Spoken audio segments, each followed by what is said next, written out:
Welcome to the Salt Pile. My name is Hank. With me is Ben, and we're going to talk about a bunch of different stuff. Yeah. Some of which planned out to talk about like a while ago, and now I don't have the motivation to talk about some of it, but it's on the list, so see how it goes. All right, now See how it goes. I want to make a bet with myself. Like, I'm looking at your list and I'm like, okay, what's he not motivated to talk about? I mean, it's at the top of the list, Ben. It's not complicated. Okay. I mean, that's kind of what I figured, because I'm like, what haven't I seen you like mention in forever? Okay. Yeah. I played through Pokemon Sword. That was a while ago. But whatever. Let's start with the stuff that we've actually both done. Okay. Yeah, that's Adventure Time and Wildermyth. Yes. And Rick and Morty, I guess. True. Which one do you want to hit first? Let's start with Adventure Time Distant Lands. Okay. Which, so I caught up with episodes 2 and 3, which is all that they're only through episode 3 out of 4 episodes so far. Mm-hmm. But I had watched episode 1, the BMO episode, previously, and I was like really, really thrilled at how much I liked episode 2 in particular. Yeah, my maybe not so hot take is that so far we have 2 episodes that I barely care about surrounding a really fucking good piece of media. Uh-huh. Like, episode 2 is so much better than the other ones, in my opinion. Well, episode 1 is a BMO space adventure. Episode 2 is Marceline and Princess Bubblegum, and episode 3 is Jake and Finn in the afterlife after they've died. Yeah. And the reason episode 2 is easily the best is it has the most material, because more Marceline and Princess Bubblegum is like what I most wanted more out of Adventure Time. Like, we got plenty of Finn and Jake. Like, I love those characters, but we got plenty of them. I didn't need more Finn and Jake. I kind of needed more Marceline and Princess Bubblegum, because their dynamic is so good. Marceline is just in general is easily my favorite character on that show. Oh, totally. She's just so so good. Okay, Marceline pretty much favorite, but like Forest Wizard kind of really held a gun to my head. Uh-huh. Sure. Yeah, no, Marceline Bubblegum is like that. I agree. Definitely the thing that I wanted to see more of. Yeah. And that, like, just seeing them being happy together and having an occasional kiss, like, that's 10. That's 11 out of 10 right there. It's so good. And it had, like, the music. The music was the song. That's the one that has the good songs. Which is all I want out of Adventure Time. Yeah. All that shit. I will quickly say I like the other episodes a lot. I liked the BMO one, particularly because of the rabbit character who's Y5. Y5. Yeah, that was good. That was a fun character. And that was like, oh right, Adventure Time's just good. When I watched that, it was like, because this isn't like, a big thing, but just, having this little bit of more and doing it in a completely different part of the universe, because by the end of the show, I did feel a little burned out by them, the way that they dragged forward plot so heavily or whatever in the last seasons. Yeah. So that, like, just having a good adventure with stakes that was self-contained in one episode was nice. I liked it. It doesn't compare with episode 2 of A Distant Lands, which is like one of my favorite things ever now. Like, that's why I needed to talk about this, because I watched that. I was like, this is like the best thing in the world. Oh, dude, totally. Like, it's so good. And I mean, I was a little hesitant. I mean, I guess you had told me before that there was one of the episodes had Marceline in it, and that was like, that kept me going. I mean, I love to get hyperbolic about it. I don't like BMO that much, and it's really it's kind of whatever, but I definitely can like switch on the thing in my brain that's like, fuck BMO, I don't like this at all, it's stupid, but really it's meh. But no, Y5 was good. Like, the episode, I mean, it was solid. Like, it felt adventure timey, you know?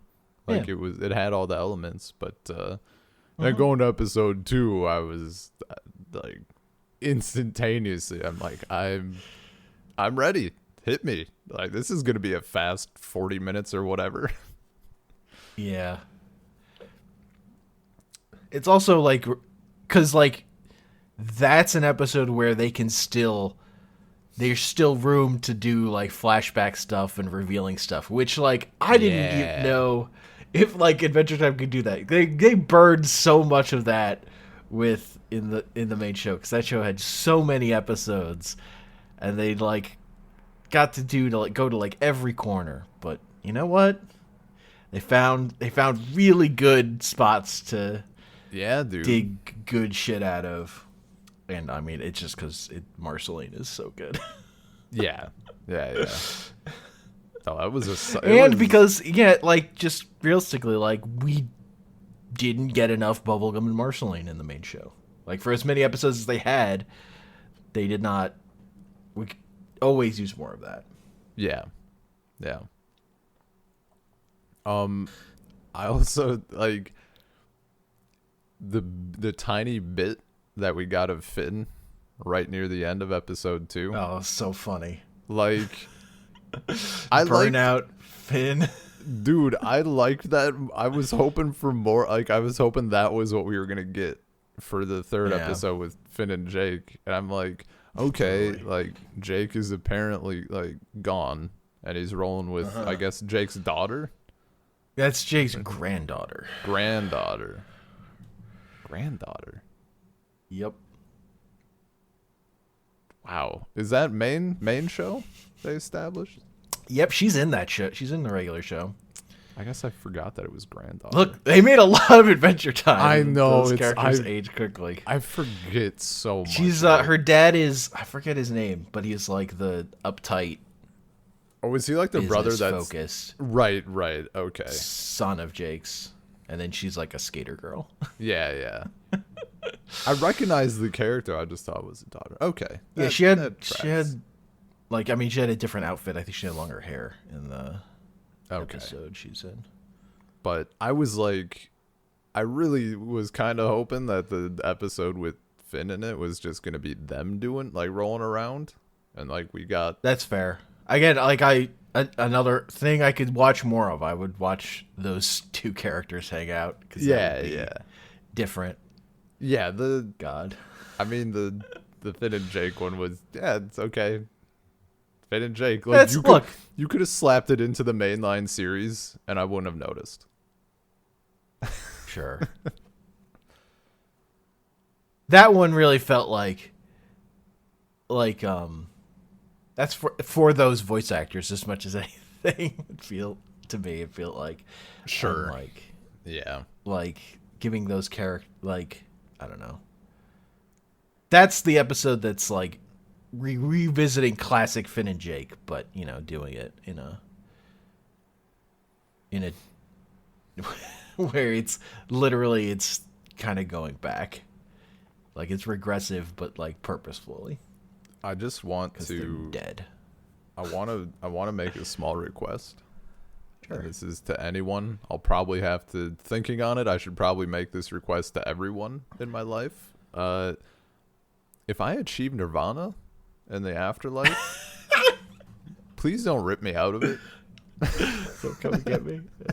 All right. Like, I'm good. I'll keep that in mind. I got there. I don't need to come back. Oh.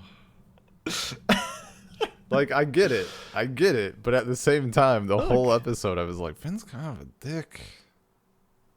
True. Imagine achieving enlightenment and then being forced to come back to your mortal coil.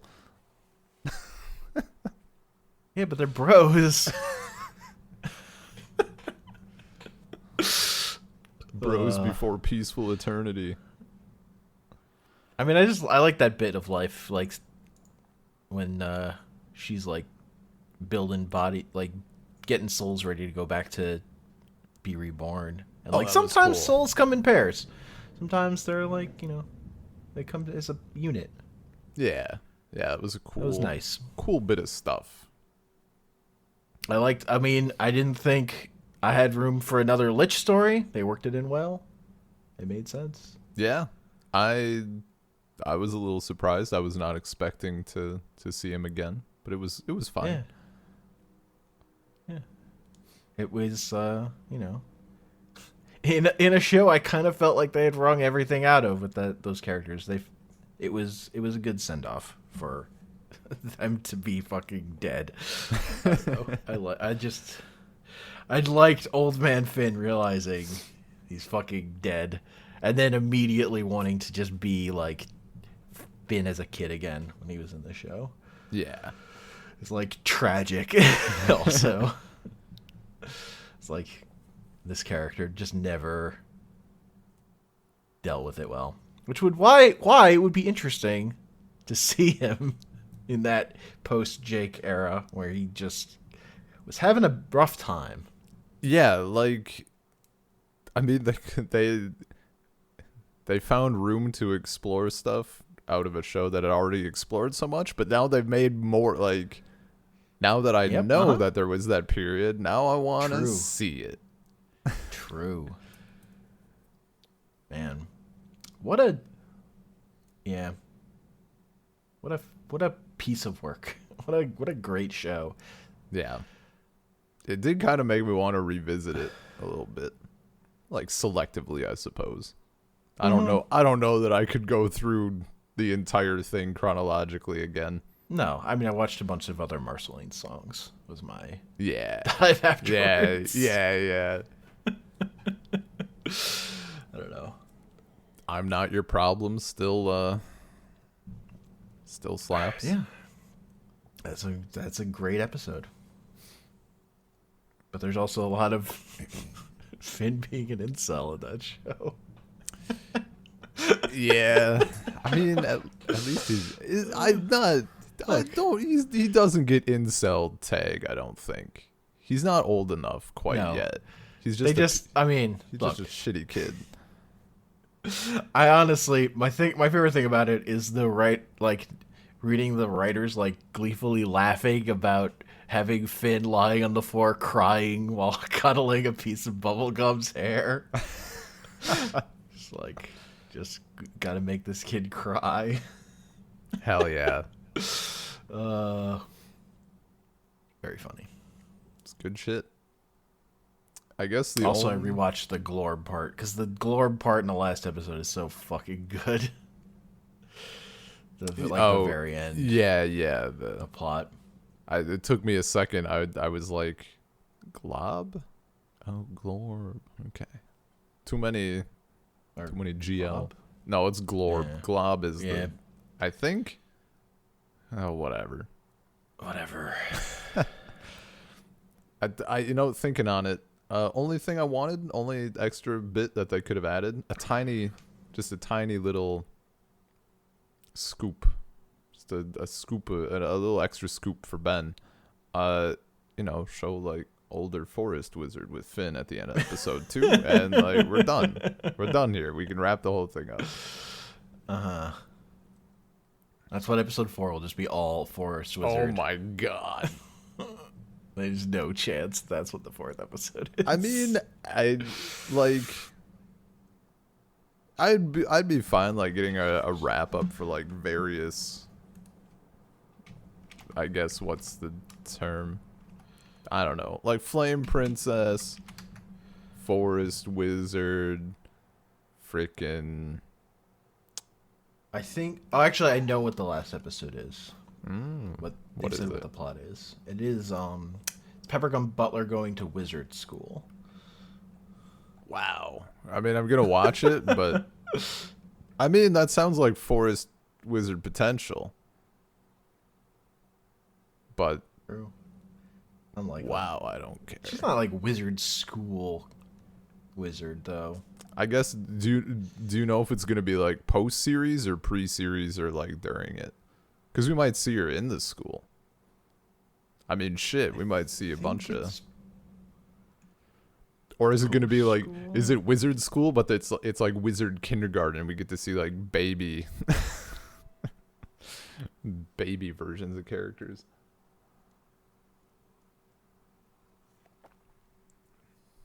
I don't know. Yeah, It's no, it's called Wizard. It's Wizard City is what it's called. Oh, okay. I That's the mean, episode title. yeah, it's whatever. It sounds like I think it's like him,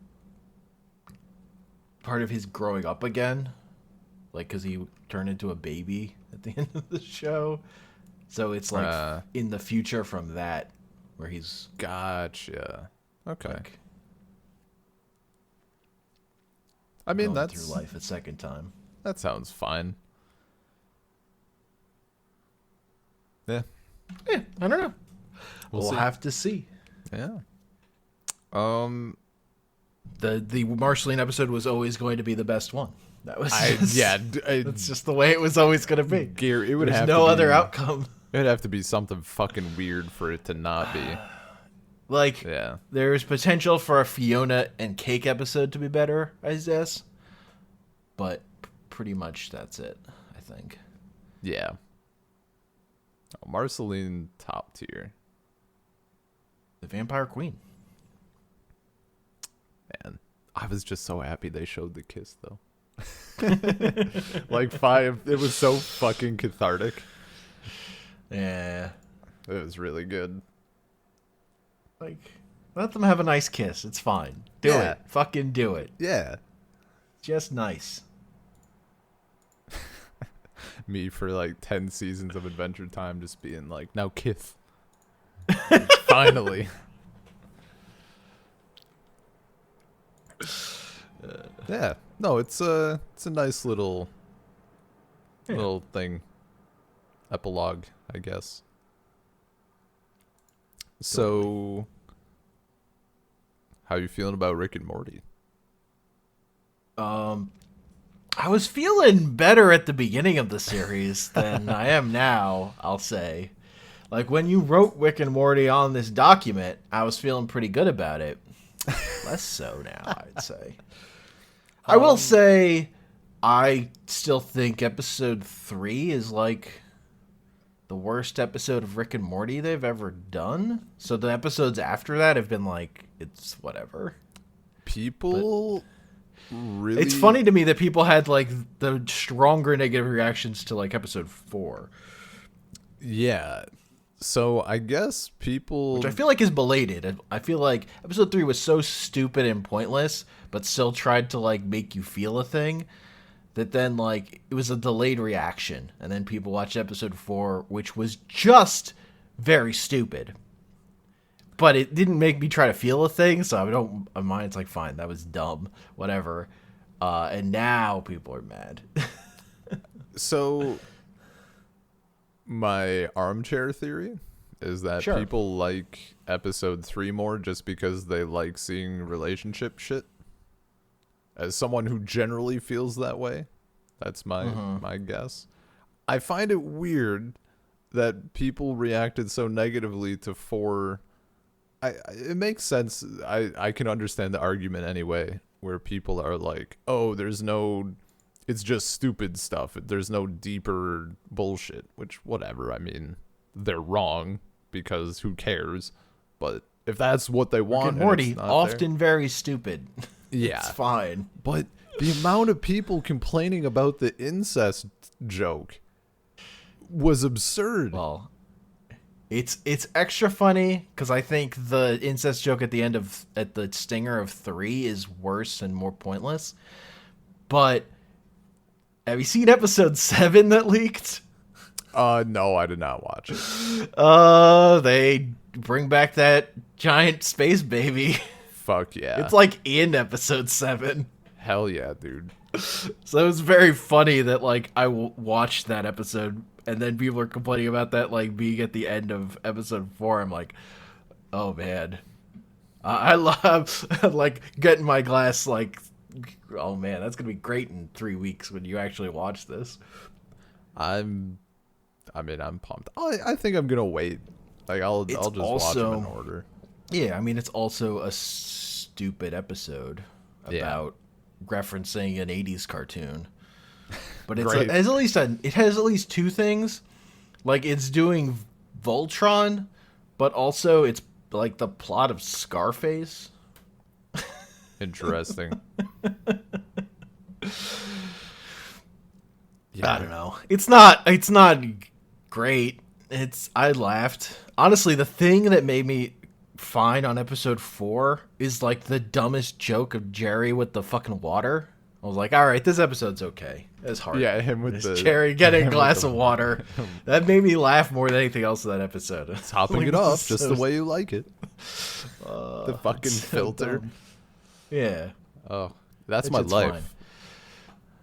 I did hear a description of that, like that episode was just like, this could have been a South Park episode. And you're like, that's true. South Park was often very stupid and fine also. Yeah, like people were saying that, and I'm like, your tone suggests that's a bad thing, but I believe that to be a okay thing. I don't understand. But I read a review like, this episode is fucking awful. I hate it. Like B-. Like that's fine. What are you talking about? Yeah. Why do you seem so mad? Yeah, I don't know. I feel like it's the if someone got mad about those episodes, I feel like it's because they held the Rick and Morty is for smart people fucking horse shit in their heart. Yeah, which is just even if they would have made fun of it, they held it there. Like, which is just wrong. And I do feel like part of this season is like trying to stab those people in the throat with a knife. Good. Like the way Rick is so often a fucking moron in these episodes, I appreciate on that level. Like I think it does make some of their episodes weaker because there's not a strong singular force in that same way sometimes. But I do appreciate that there's like, no, Rick is a fucking piece of shit. Yeah, and he does not have all the answers. He has been woefully unprepared like every episode. He has not like found his way out of every situation.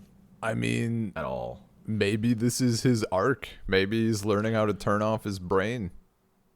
It's a great skill. I think it's just more that they're writing him where like we're not gonna have him like figure his way out of this. He's just gonna it's deep. You have to look into it. It's because people missed the point. Honestly, it's because people missed the point of the pickle rape episode. What was the point of the pickle rape episode? He was too competent. He still worked his way out of it, even though it was all about him being an alcoholic piece of shit trying to get away from his like having a conversation. Yeah. It didn't make him pathetic enough, even though he was a fucking pickle. I mean, that's just turned into a meme.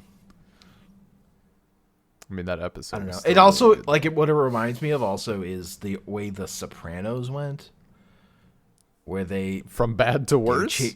The David Chase was like, "Oh, people like Tony Soprano too much. This is a problem," and he like made him like way crueler and unlikable.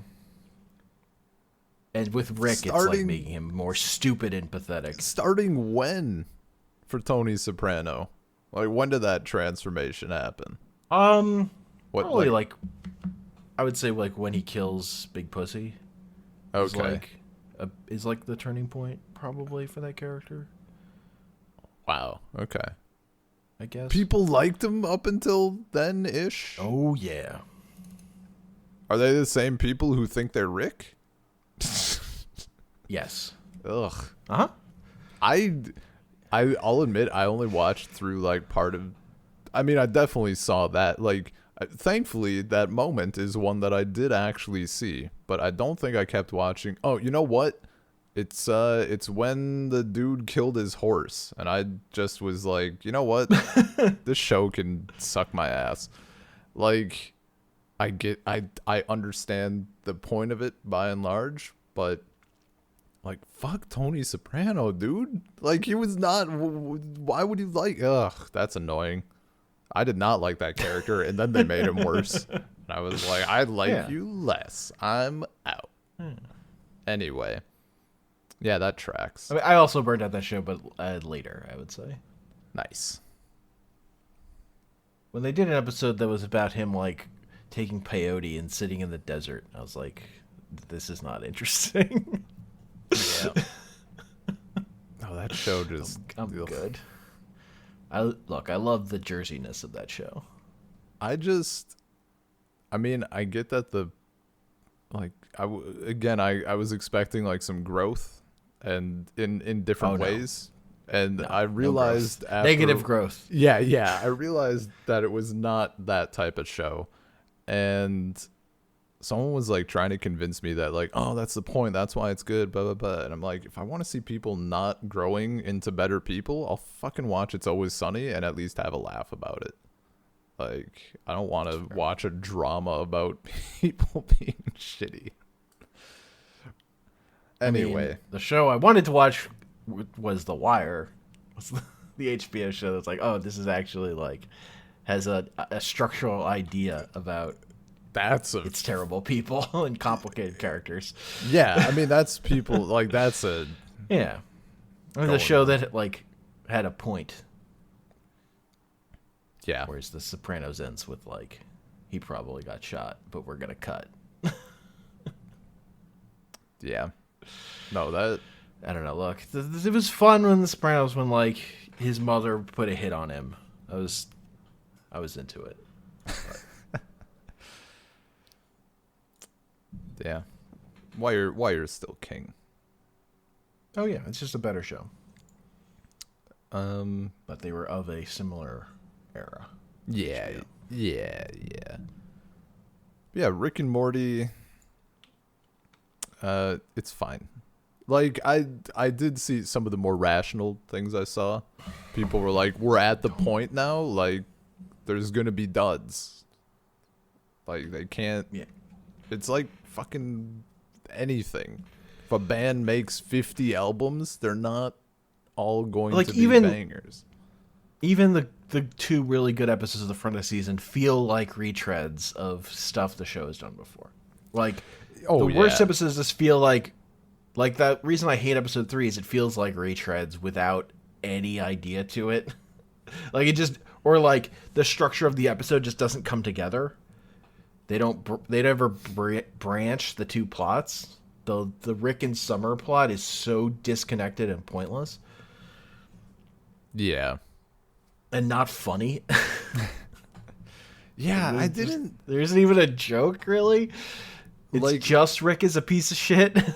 And not in a cool and not cool. Like, the only thing all there is there. I think like the biggest like laugh they got from me was probably just I don't know why, like, it's not terribly funny, but when they were like, I'm gonna eat so much ass, like, I had a chuckle. Nah. And it's not even that great of a joke. I was just... The best part is that show has a good animation budget, so when Rick kills all the Planeteers in that action sequence, it's, like, well animated. Oh, yeah. No, that bit was great. But that definitely felt like that episode where, like, the writing completely let down some good action. Yeah. Stop deleting stuff in the document when we're done with it, because I need it for show notes. Oh, fine. I'll delete the one that we're not talking about. That's fine. Anyway. I'm just testing your memory. Talk about Wildermyth? Wildermyth is played fucking that together? Great. Yeah, we need to finish our campaign. That's a neat video game. That game is really cool. And that's I'm so happy because I knew that like there's a lot of buzzwords I like. They're tossing around procedural, they're tossing around storytelling, emergent gameplay, random events, story, action, characters, romance. Like they have so much of my attention that it's scary. And then at the very end, they hit me with tactics combat, and I'm just like, oh no. But it's fine. They hit you with one that was not for you. They hit me with a thing that has killed many games for me. But who knows? Maybe experiencing it here will be like the thing that kind of hooks me a little on it and gets me more comfortable, and that opens up more stuff, and then I can play Banner Saga because that was really fucking cool. Except the combat did not mesh at the time. But no, this Wildermyth, like the way it like procedurally generates story, is super cool and like interesting, but also like the game's fun to play. Like the tactics part is fun, and I especially love how it handles multiplayer, where just because you're on the same team, you just get to both like move around at the same time.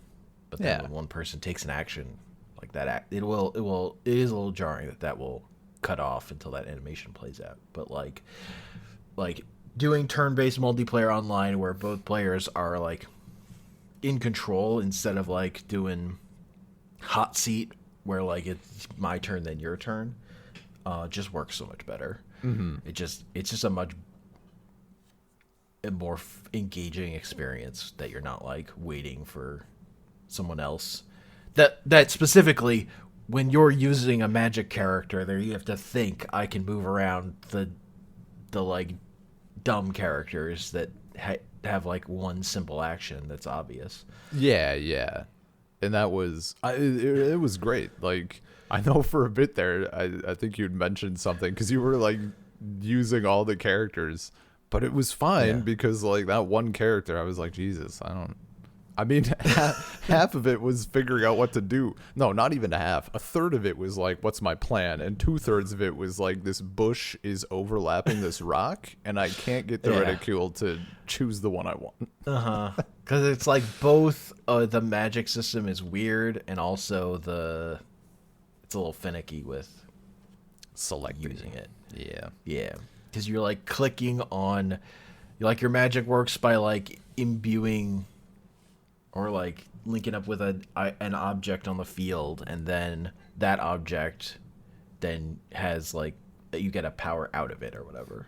Yeah, and you're like using it's like fucking that water bending technique in Avatar where chick rips the water out of all the flowers and they die. Like either you're exploding the thing, or like there's the ability that like I could give characters armor, and it like uses the hit points from the object. Yeah. And there's some cool stuff that I when I played on my own a little bit, I just happened, and it's kind of nice with the character building and the class that you pick. As you level up, the skills are, they're randomized, so you can't just go in and be like, I'm going to build this exact kind of warrior. Sure. You have to roll with it. And one of the things I found was one I had never seen in our playthrough, and that was like, you make your magic caster, your mage, into like a fighter. But the deal is they like infuse with objects, and that powers their like physical stuff up. I'm like, that's cool as hell. That is super I'm cool. ready. I fucking loved our character that got the cursed gem and replaced their eye with a rock, and then slowly it was like, do you want to transform and like become more and more of a rock person? Oh, that was so cool. It was really good. She became so strong. Yeah, dude. Oh my god. I guess there's like there's like a lot of transformations in the game, I guess. Like to varying degrees. Which is great. And then there's shit with like characters have kids. Yeah, and get old. Yeah. And then if a character falls in battle, you have a chance. You can like either do a last ditch attack and they die, or if they haven't fallen before, they can like retreat and get like permanently maimed. Yeah, so they're like losing eyes or legs or whatever. Yeah, pretty good. That shit's so good. Didn't one of our this character has a peg leg? I was gonna say, didn't one of our characters have like a hook hand or something? Yes. Hell yeah.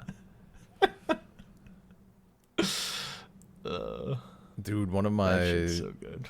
Do you mind like minor transformation spoiler or No.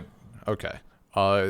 I forget what exactly the event was, but in my solo run, one of my mages ended up with a fucking like I don't even know, like a magic hand arm thing, like an electric arm, and then a second one, so now they don't actually like they don't cast magic with a staff, they just fucking Sith lightning people.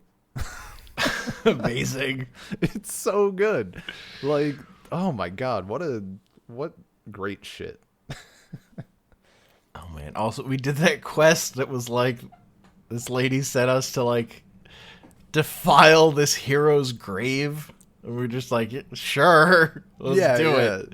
Let's take the rock, and then like we like restored this witch to her full power, and she's like, bye, losers. Thanks. It's just like, welp.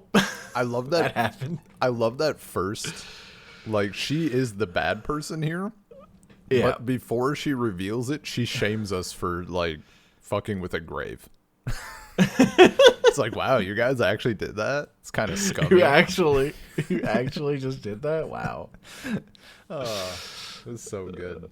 And we had our like super archer that was just dominant. Oh, like, yeah. That you Like put a rail the ability gun on. where like every time someone shoots at us, they get a free shot back. Yeah. Every distance attack, they get a shot. And then was it that same character or a different one had like the I know it was one of the archers had the attack of opportunity. Like if someone came into the area or whatever, I thought. No, maybe it was just the attack. I don't know. I just remember they were shooting freaking everything. Yeah. Well, because it was also like anytime someone would cast a spell on the other team. Yeah. That was so good. Everyone else just like, useless everywhere. Yeah, we still have one more chapter in that campaign. Yeah. But Yeah, and like it's also cool. Like you can set your chapter length so you can do shorter campaigns. Mm-hmm. And I guess there's some like you can like there are like legacy characters you can take from one campaign to another. But if you do like we did a short one, so I think we can only take one character out of that campaign or something. I believe. Maybe it'll be two, like one for each of us if we have two. But who knows? Yeah, there's like some I mean the one we did is kind of like designed as the intro one. It's 3 chapters and I think we did like the like short one for multiple people. Yeah. Like we also didn't do one of like the more story ones for single player. Right. Yeah, we're just doing we didn't do the design. Yeah, cuz I was going to say there's like the more directed like campaign-y story quests. Yeah, we didn't do those either. Yeah, we did like we did like the fully procedural emergent thing. Right. Yeah. I think I'm probably thinking of what I chose because obviously I chose the first story thing in my single character. Yeah. But that's what I did that too, but I didn't play that long by myself. One of the other things I'm really excited for this game, and hopefully they work on it a little bit in regards to multiplayer, but it has a very like design. It was built with modding in mind. Like particularly I think they made it incredibly easy to add your own events, scenarios, like transformations, equipment, items, whatever, enemies, bosses, all that stuff. So there's already quite a lot out there of Steam Workshop stuff. Yeah. And I'm that shit all seemed really well thought out of like as like simple or like those systems seemed like well thought out. Yeah, very modular. Yeah. And they even, I think... Also, I like the gear system of, like, characters, like, owning their particular weapons or whatever. Like, you can't trade around gear so that these characters, like... Yeah. Feel like this is their weapon or whatever. Like, they own this. Mm-hmm. Is good for, like, the role play side of it. Of, like, defining these characters as characters. It's very good for the role play, and I mean, especially, it's so good when you, like, I think was it our Archer in particular? Maybe we had one for the Warrior as well, but like when you find those special weapons or whatever, mm-hmm. and it just makes it so much cooler that they have this thing now. And yeah, totally. It did bug me a little bit at first, but after having played it a little bit more, like, just not having to worry literally at all about inventory management is so nice. Like, just this, you know what? Nobody needs this ring. It doesn't exist anymore. You just sell it. Yeah. It's so good. Either somebody needs it right now or it's scrap. Yeah. So that's pretty nice. But that's a great game. Yes, it is a little funny when you're like, you're like favoring this one character. You're like, oh, they get the new best weapon, yeah, and their weapon is definitely better than whatever like bow your other archer has. Is like just nope, that's gone. That's garbage now. No hand-me-downs. Oh man, I was using this legendary bow I found from an ancient cave. You could use it, but I'm gonna smelt it, actually. I just imagine, like, them smelting it and the other character looking there, tears streaming down their face. FOMO. Hell yeah. It's very, very good stuff. Yeah. And I think... I mean, what do you think the limit is for how many people it would be comfortable with to play? Because, like, me and you felt great. That felt great. I think 3 would be okay. Yeah, I mean, I feel like as long as you had enough characters for everyone, it would be okay. Mm-hmm. But... I think even until I suppose 5 just feels like a lot. I think if you're, I forget, did it just have us start out normally where we had our 3 default characters, right? We didn't come in with it started with 3 characters, but I think there was a thing like if you start with 5 people, you start with 5 characters. Okay. I was going to say, otherwise you could have, I saw that. You can, like, assign roles to... I mean, there's room for, like, role playing, but also include, like, if there were 3 characters and 5 people, like, maybe one of those people is, like, the tactician, and you get really role play with it. Yeah. I mean, like, it totally depends on the dynamics of your group, but I could just see it being... It becomes harder and harder, I would say. Yeah. People and interest. And also, because there is, like, that thing of, like, when one character acts, you can't act at the same time, like, their animation has to play out or whatever. Mm-hmm. That could get annoying with 5 people when you're just trying to do something. Yeah. But no, certainly for 2, it felt very nice. For 2, it was great. Mm-hmm. And I'm sure for 3 would also be fun. Yeah. I feel like I feel like 5 is where it would start to feel like, okay. Because even like with like D&D, 5 is where it starts to feel like a lot. Yeah.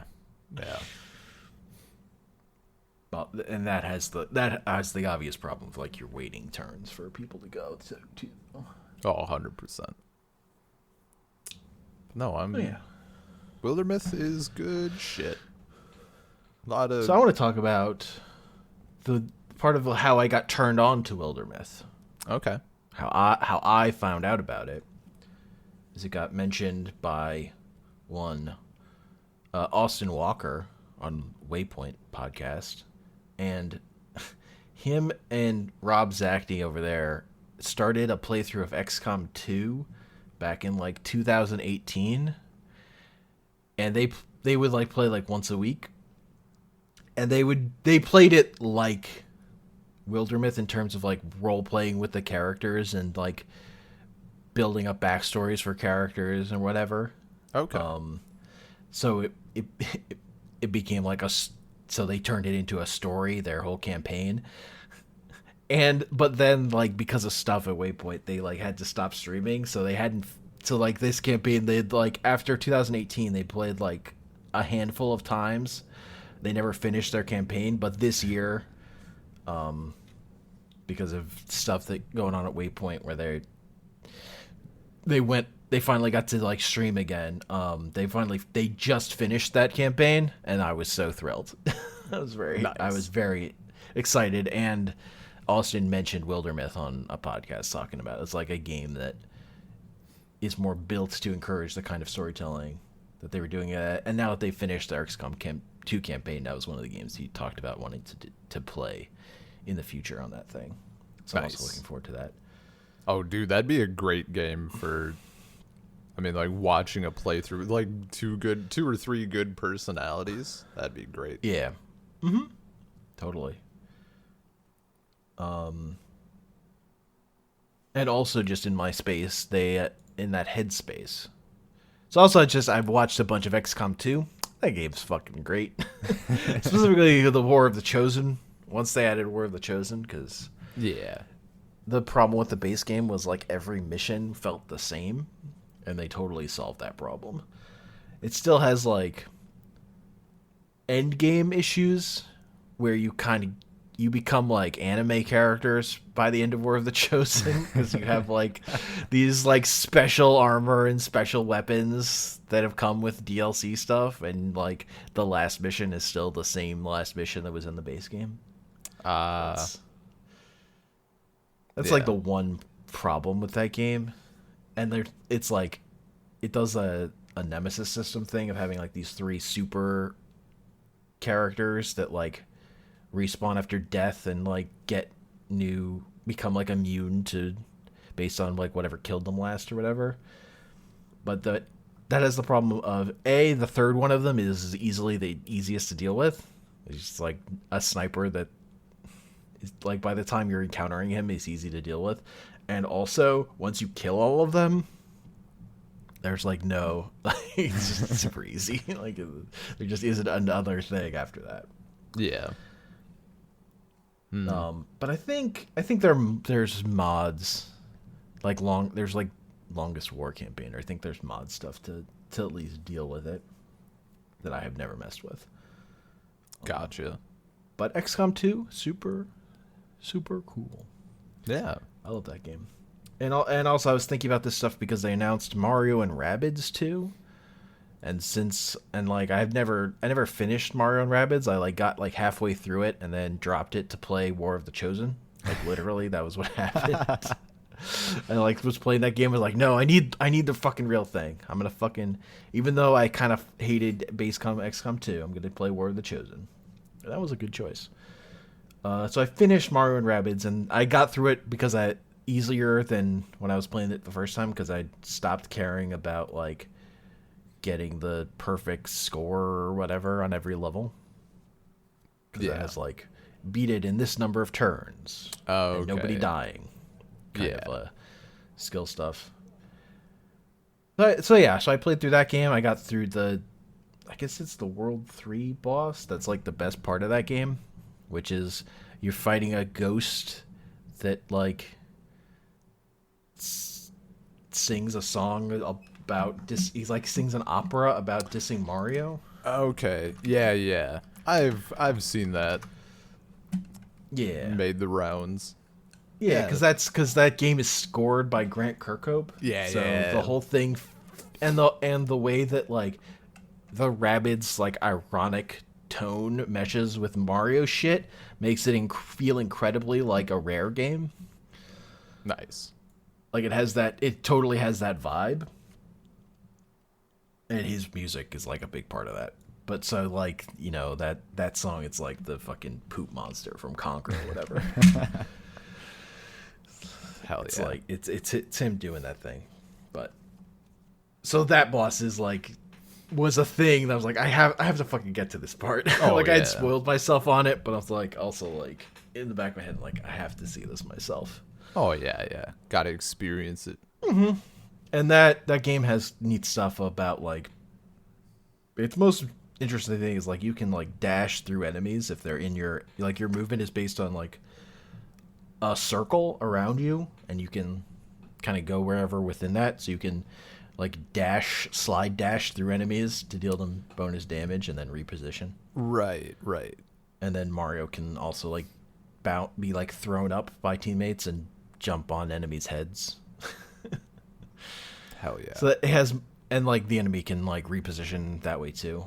So it has a little more movement dynamism than of a thing. That's a thing in that game that's not in XCOM. Yeah. But that game definitely has the too many characters problem of like you have to have Mario and you only get to bring in 2 other characters to any battle. And that gets, and you have there's like, you know, there are like 5 characters plus Rabbid versions of all of them. That's like 10 characters. Yeah. You're using 2 at any time. I'm just like, there are all these characters here. I'm just like gonna stick with the ones that I know work and not worry about it. Which ended up being Rabid Luigi and Rabid Peach for me. I just like those characters the whole game. Yeah, I feel like I don't know. I would have subbed out Mario for someone else if I could have, but can't. Gotta have Mario. I just like That's I really lame. when I was playing that game, I was just like, oh, I just wish I could use more characters, because like in XCOM 2, your party size gets pretty fucking big. I think you could get up to like 6 people, plus you can mind control enemy units.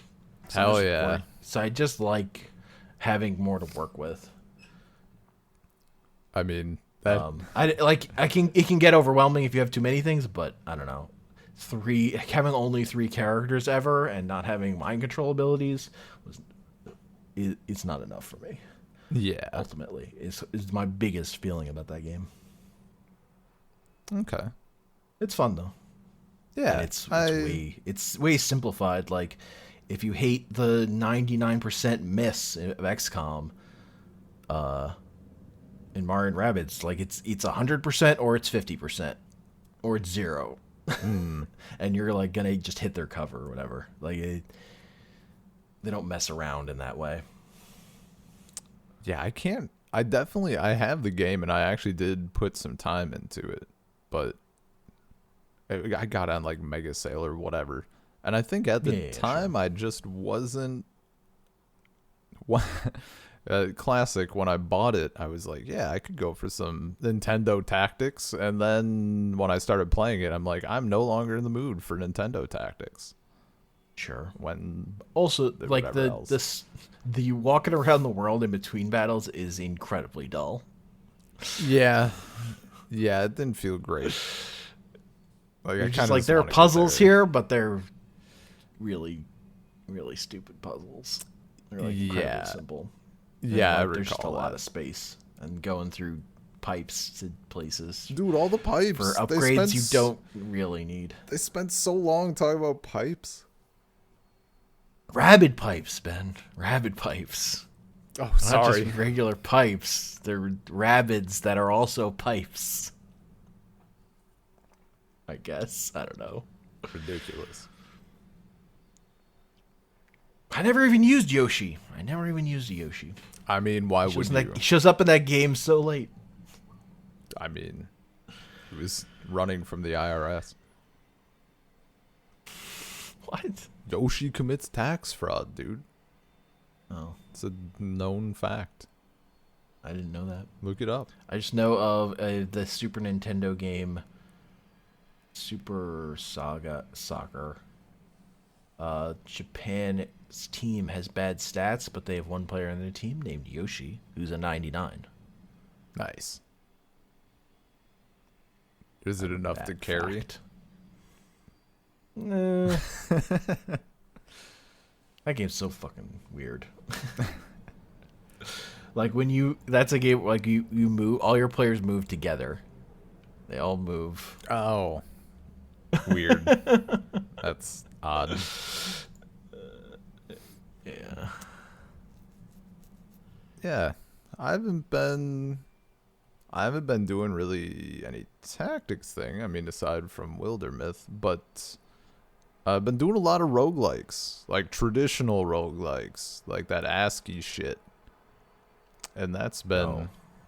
that's been You gonna play interesting. Rogue? I'm not going to play Like Rogue. Actual Rogue? Oh. I'm not going to. I did download Brogue Community Edition. Okay. I have like a shitload. I mean, there's so many. There's a billion to choose from, and a lot of them are free. Like I think I have 20 free ones because like I can just dump them if I don't like them. Sure. And it's been super interesting. Like I've dipped into a few. I'm not gonna name them all, but like the one in particular that I've been getting into a little is Sil Q. It's a branch of Sil, which is short for, I'm gonna pronounce it wrong, Silmarillion. The Lord of the Rings Nice. extraneous material. Nice, I got it. Yeah. So there was a game called Angband. I don't know, that same Lord of the Rings thing, like where Morgoth was or whatever, and it had you going to kill Morgoth, and it was like Lord of the Rings adjacent, wasn't totally lore friendly. So naturally, someone out there was like, it needs to be lore friendly though. So they made this offshoot of it called Sil, and it's your goal is not to kill Morgoth. You can still do that, I believe. It's allowed, but your goal is to steal one of the symbols, the stones, the shiny, the glowing thing. I only know of the Silmarillion. I don't know anything I can't remember contained within. Yeah, I can't remember their names, like because it's about them, right? Like I think it's Symbol. I don't know, but you're stealing this thing out of his crown, and that's your goal. And it's like super lore friendly and like very obviously not. It's not even just inspired by, like that's everything. So Yeah. like if you're playing a human, you're gonna have a difficult fucking time. If you're playing one of the original elves, like shit's gonna be a little easier. Uh-huh. But yeah, just like in general, the breadth of stuff available, right? Like there's so many different, like there's one that I found where the shit you do is like there's not really hunger systems, but it's all just cold. Like everything's cold, so you're constantly trying to stay warm, and it gets colder as you go deeper. And just any little thing, like any little feature, there's a game that has expanded on it. It's just great. There's one I found actually that's also, it's like a mix of Lord of the Rings and D&D, and like the amount of playable classes is ridiculous. Like you can play as the One Ring, and you just have to wait for someone to pick you up. That's so good. I forget what the lose condition is. Like if you get tossed into fucking Mount Doom or what? I don't know. Or like if your creature dies, I'm not actually sure, but I know that's the shtick. Honestly, I feel like getting captured by Gollum and kept in his fucking stupid cave would be a lose condition for the One Ring, honestly. I've been in here for 3,000 turns. Someone help. I do not consent. He keeps calling me his precious. Help. I don't He like kidnapped me and kept me in his cave. It's just like that time Mary Jane was locked in that dude's basement for 1.5 years. Oh no. Or that time Aunt May was kidnapped by Norman Osborn for 3 years. What the fuck is wrong with Spider-Man universe? Stop it. I mean, look, so Aunt May, she died of a heart attack, and then they were like, well, let's bring her back. Fuck. It wasn't her time. Mary Jane was on a plane that exploded. But that one, look, it was pretty clear they were going to bring her back. Gotcha. But it just took forever. Yeah, roguelikes have been good. Turns out when you basically do not have to worry about graphics literally at all, or animation, or music, or like convenience, like the amount of systems you can have are pretty wide. It's called Dwarf Fortress, man. I'm waiting for the Steam release. So you're waiting for graphics, is what you're saying. At this point, no. Well, kind of. It's because that, like, most of these, you're only playing as one character, and in Dwarf Fortress, you have, like, hundreds of dwarves, and then all of the... Well, yeah, it's like a simulation game as much as anything, right? Yeah. And then, like, the multiple layers and stuff. Like, if you're standing on a tile, you can, like, look at, like, the different layers. It's very convoluted. And there's a lot of systems. That's what I'm saying. A shitload of systems, and not intuitive UI. Like, even for roguelikes, because there's just so much. Like, how the fuck can you contain it all if you're not... without using the mouse, there's no radial menus or anything. Like, you just gotta, like, I don't know, like, Control, Shift, X, F, spacebar, left, right, A, B, start to, like, make your dwarf take a dump or something. You just have to learn how to read the Matrix. It's fine. I mean, I've been doing that for some of these. I don't want to do it for Dwarf Fortress. Too much Matrix. I can handle one Matrix, one line. One little Matrix line going down the screen. I think a Matrix is like more like a square. Well, yeah, it's like a 3x3 grid of numbers, isn't it? Yep. I can handle that. I can handle that. Shit's easy. Tic-tac-toe. Right here. Fuck yeah. Now we're tie talking. every time. Tic-tac-toe roguelike when? Tic-tac-toe is such a bad game. Well, yeah, you think? It's just like, what if we got a tie every time? Well, I mean, you tie every time until one of you gets the mental upper hand. It's all about the mind games in tic-tac-toe. Until one of you, like, commits seppuku. Yeah. Until someone wants out. Yeah. Yeah, yeah. Freedom. Yeah, I think that's basically it for roguelikes. I've been thinking about doing, like, little mini videos for when I check out stuff, because that would be fun. But yeah.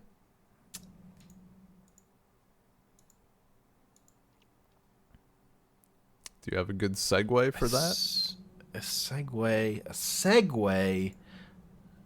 Not really. I'm just trying to remember the name of that roguelike that I want someone else to play so I can talk about with them, but I also feel like I turned everyone off that I talked about it. Star Renegades. I played that. I've not put a shitload of time into it, but I played it. How far did you get? I think I'd finished the first loop. I have 4 hours played. I reinstalled it because I was feeling, you know what, I'm kind of ready to go back. I like that game. You beat the first boss, or you cleared the whole thing? Probably just first boss. Okay. I got to I cleared some tutorial stuff, and then I think I did the first real bit, and I got back to camp for the first time. Or maybe I died and came back. You got to camp the first time. I don't even know if you saw the real game. I've definitely seen the real game. Like, I've been playing going through the map and shit. So maybe it's not the first time, but maybe the first time I came back to camp. I don't know. Again, the reason I was turning people off because my best attempt, where I got to the last area but lost 3/4 of the way through or something, or what I think is the last area, what is strongly set up to be the last area I've seen. I died and it was it took me 4 hours to get there. Yeah, it was one run, and I'm that was too long. This game is so cool, but these multi-phase runs through multiple planets, it's just a lot. Oh, and their way of building it out is here's a different planet. It's okay, that doesn't help the length problem. Yeah, that doesn't. That doesn't bother me too much, honestly. I will be putting more time into it. It had been in the back of my mind for a while. I just think it's so cool. I really like its aesthetic, and its gameplay is fun. But it's very nice. The gameplay, it feels weighty. Starting over again. Yeah, totally. That's the other thing. At this point, if I go back, I feel like I'd have to start from 0 because I don't remember. 4 hours isn't enough to like internalize that shit. And just like it's just one of those things of like the feeling of like losing my progress, and then like not feeling motivated, and then having like I don't know, like I feel like my build up of getting better at it feels a little broken just because of like and like the boss fights are hard. Mm-hmm. So like that stress of like playing well that far again was just like too much. Yeah. Do it. So if there were checkpoints, I have to do good. Just pick it up. I mean, I'm fine with shit. I like shit being hard. I don't always like being punished with having to do it all over again. Yeah. I mean, that's what makes me, and it's like not like, oh, I hate that. It's like that's what makes me then not pick up a game again, like going whatever, like a year without touching it, because you just could be doing other stuff. Yeah. It's frustrating though, because I really liked it.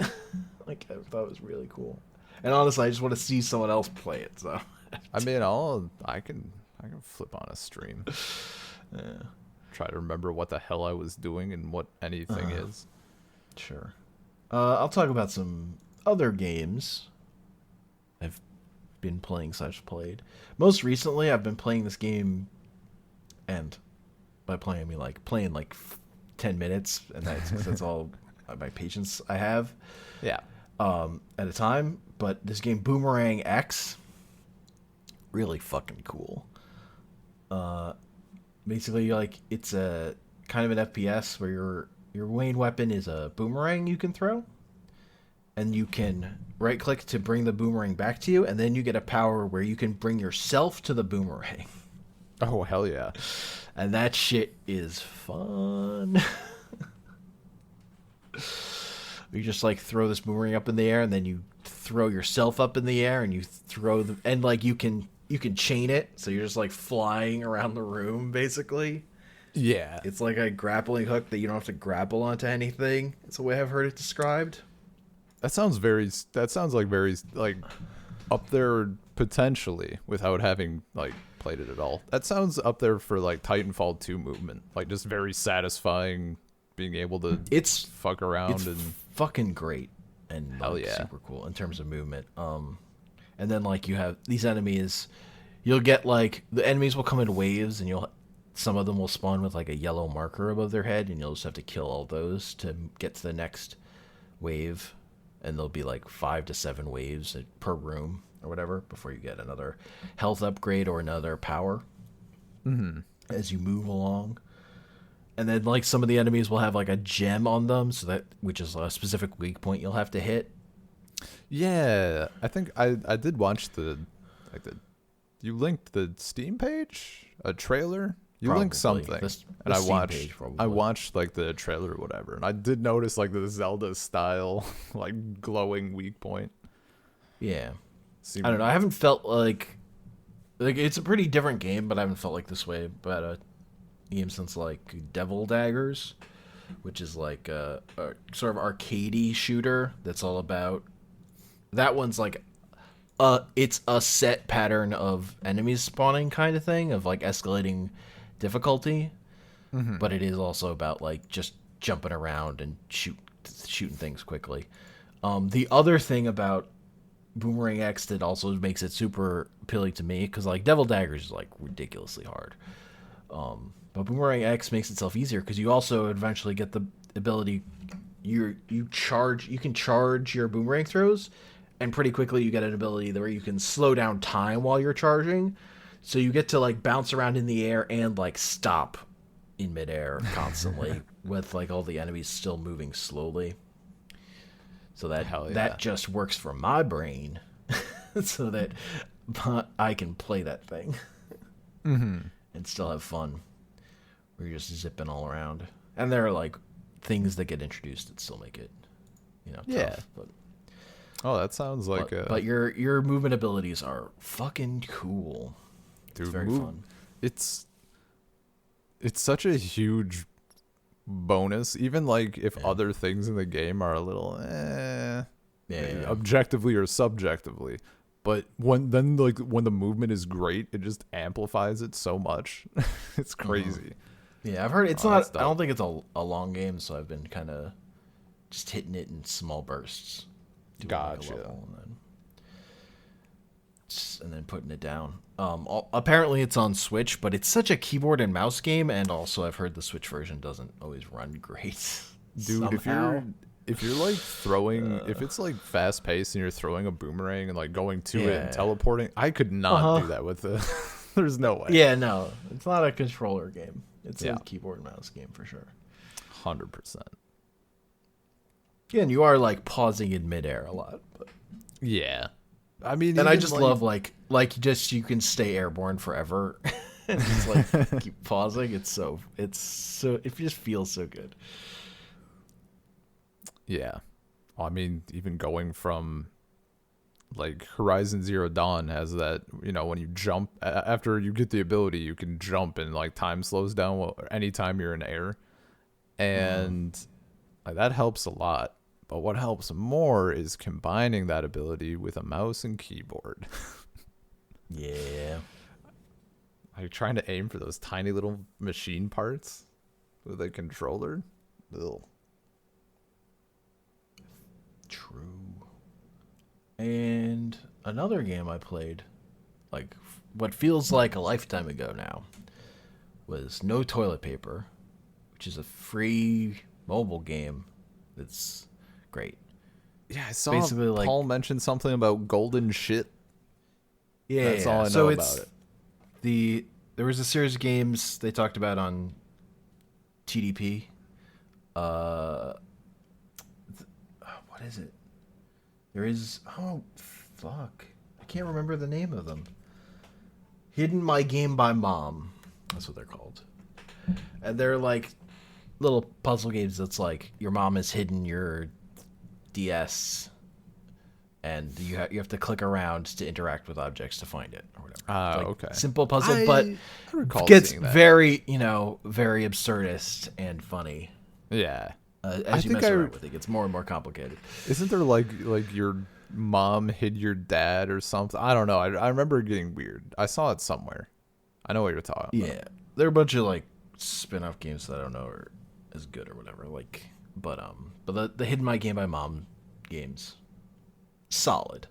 So this is like the same formula, but it's like your thing is you're trying to get toilet paper to this fat guy in a toilet stall. Oh my god. Yes. And then they're also like every level you have to figure out the puzzle, and also they're collectibles. You find like a silver poop, and then you can find a gold poop. Whatever. In most levels, it's not actually. I don't think it's every level, and they'll mark them off. And once you get all of them, that unlocks the true ending.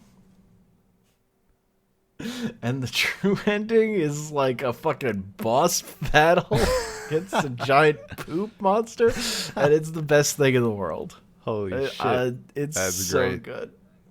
It's so, like the mechanics are completely different. So like you're just like throwing paper towels at it.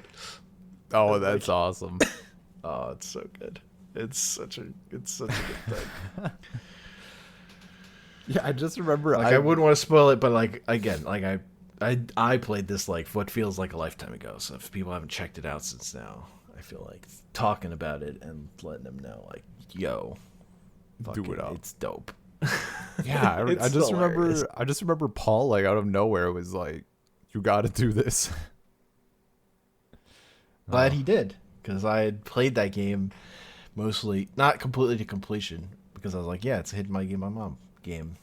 But then that extra level, they definitely took it up a level from those games for sure.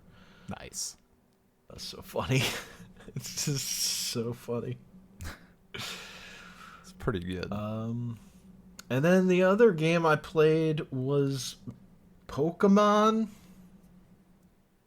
Specifically, I played through Pokemon Sword.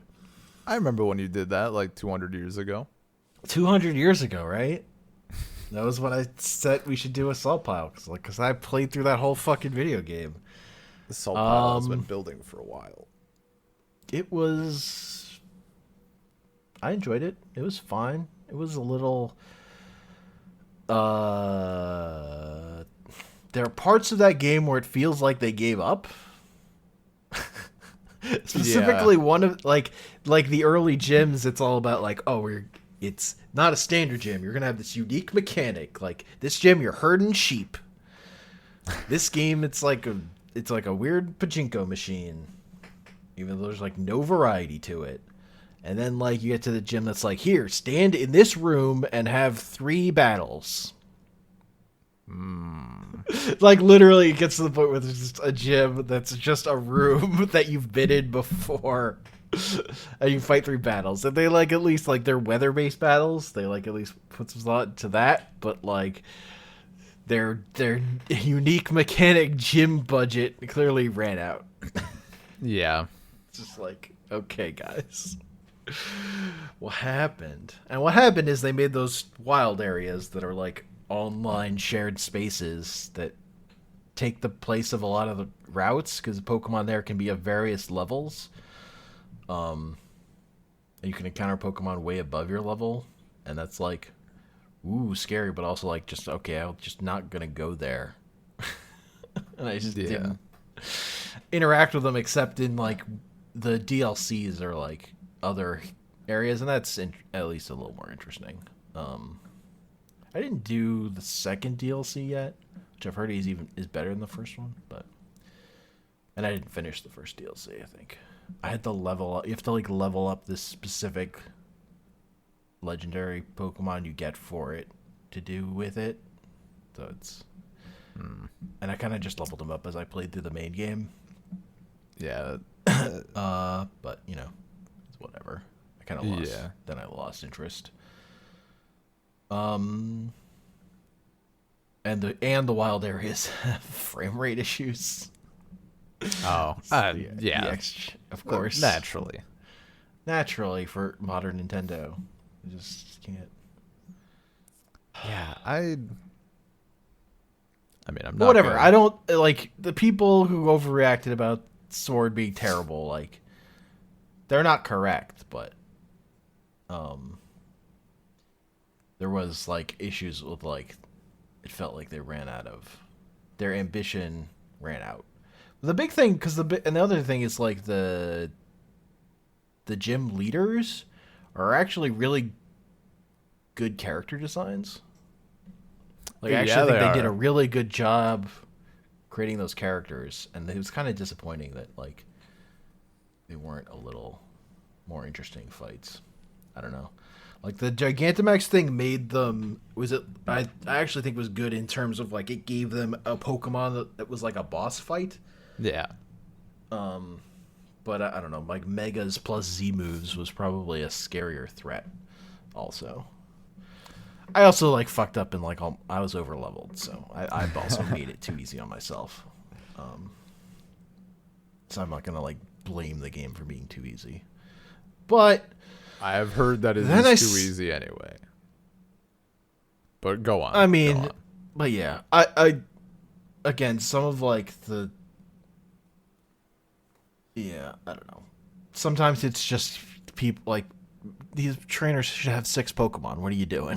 Why does the gym leader only have 4 Pokemon? Come on. I think that's like one of the single things they could do to improve. Yeah, that's like the simplest thing you look at and I'm like, okay. Just like give them a few more, okay? I don't know. Or even like it doesn't have to be like the first time around, because I understand like little kids, like Pokemon felt a lot harder when I was 5, right? Sure. But it's so wild. They did a hard mode once with Was Yeah. it Black and White too? But even like the way to get it was fucking asinine. Where you had to like trade it to someone else who had the different version of you after you had finished the game. It's so weird. Like you get a token that you could trade. Like that's wild. Ugh. Wild. But whatever. Pokemon's for babies. It's fine. Yeah. But having done that, I then fell into Pokemon YouTube holes. Oh no. Or first I was watching like VGC battling stuff. It's just part of. I think that might have fallen into that hole first, and then that was part of why I wanted to play Sword. But then I started watching Pokemon Nuzlocke stuff, which is the hole I'm like currently in. Oh yeah. You gonna do one? Are we gonna do a Pokemon Nuzlocke? Ben and Hank do a Nuzlocke? So I did start one, but the thing I actually started was like planning out making like hacking a ROM of Pokemon to make a harder version of Pokemon to then Nuzlocke. See? I mean, I'm like a level deeper. If you I mean, the hardest part will be figuring out the name of the series, but if you come to me, I'm down. I'm 400% down to do a Pokemon Nuzlocke salty. Okay. Salt. So I'm also something. deep enough that just Nuzlocke rules not enough. You also have to do no items, set mode, and level caps. All that makes sense except level caps. Explain. I don't know what you mean. Over leveling the next gym leader. Basically. Oh yeah. And I don't know if I'll be able to do it, but I would want to actually. My ideal version of the ROM is like you wouldn't even have to worry about leveling. Like I would just give you rare candies, but you wouldn't be able to outlevel the gym badge you got. Would be the ideal in the version what I would build. Where you wouldn't even have to do any grinding. They're like, I was looking into the Pokemon ROM hacking community is amazing. Oh, they're like dude, so many tools. There's 10 billion fucking like that's a yeah. And like because they're like, I mean, people have like the code to like insert modern mechanics into like the GBA Pokemon games. Oh like, that yeah, just exists.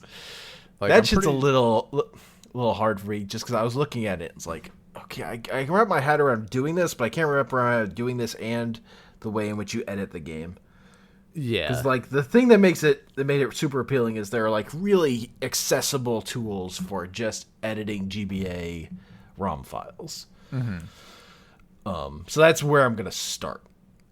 Oh, people have like done up. I've seen like people throwing in like all the new Pokemon into like the GBA games and shit. Like, yeah, like also crazy. like Megas and yeah, it's and nuts. Dynamax thing. I mean, I'm about it. That's great. It's very funny. And well, I'm if you're interested, I'm interested. Damn. So like I've been watching. So I think I started from watching Small Ant videos, and he would do like dude, yeah, I've been watching challenge runs.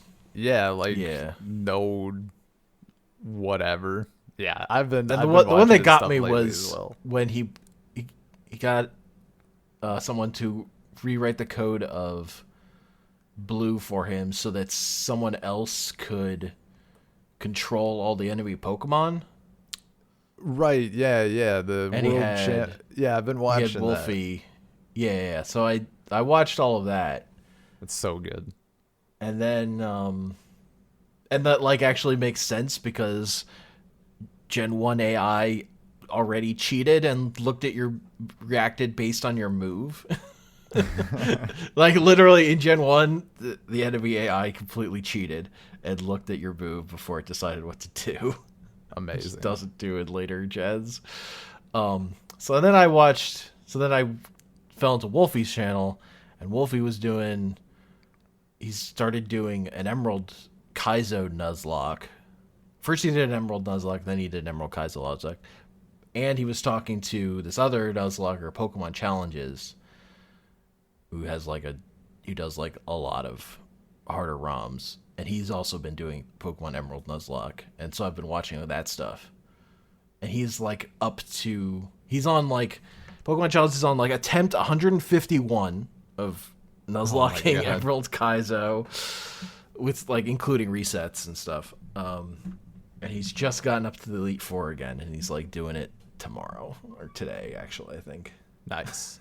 He's doing the Elite Four, and he did the Elite Four on like attempt 77 was the last time he was there. Oh my god! And he lost. That's wild. That's a bit like too much for me, but the thing that's neat about Emerald Kaizo though is that it rebalances some stuff, but mostly it's still just using all the tools of base Emerald. Mm-hmm. Like it changes some Pokemon to make some weaker Pokemon stronger, I think. But also it like takes away some stuff, like it doesn't ever give you access to weather moves. Oh, okay. To change to setting the weather yourself. It has a bunch of minor changes, but it's like really compelling. Like the changes are really smart. So that was sort of also what got me thinking about good ways in which to change Pokemon to make it a more interesting playing experience. But also that game is stupid in some ways. Like it becomes about like all your explosion Pokemon to go off at the right time for the right double battles. It's like a little too much for me, but it was interesting. Yeah, man. I've also thought about playing that and trying to do that, but haven't gotten to that point yet. Well, let me know when. That's where I am. Look, I have notes started about redoing the Pokemon you find on the early routes of Fire Red. Nice. Thought about it. Anyway, that's it for me and video games. Okay. My last like game thing is just my frustration with deck builders and associated games. Hell like, yeah. Holy shit, what a simple thing to do that everybody does in a way that I happen to not be a fan of. I'm not even going to say they're bad, because like everybody fucking, when people are like naturally being like fucking snobs about it, like I think people just play Monster Train because they're not good at Slay the Spire. I'm like, I mean, like, I'm not good at Slay the Spire because I don't want to be, because I don't like math, which is not entirely true, but like that's not what I want out of that game. Like you recommending the Hearthstone dungeon crawl? Yeah. That's so much closer to what I want. Holy shit. It was right under me the whole time. That felt so much better. But the bullshit where you can see exactly what they're going to do, and like I've tried a few different variants now, but I even went on Reddit and I was like on a specific deck building like roguelite subreddit, and I'm like, are there any games where you don't have to, where the object of the game is not to start the run and then look ahead to the boss and plan every single move that you're going to do when getting to the boss, and like every battle is just, okay, they're doing 6 damage and this much block, I need to do this and this in this order to achieve the exact number I need to negate that, or whatever. And literally most of the responses I get were people who would develop their own deck builders, and one of them had the audacity to be like, hey, this might be what you're looking for, and it was literally just more planning.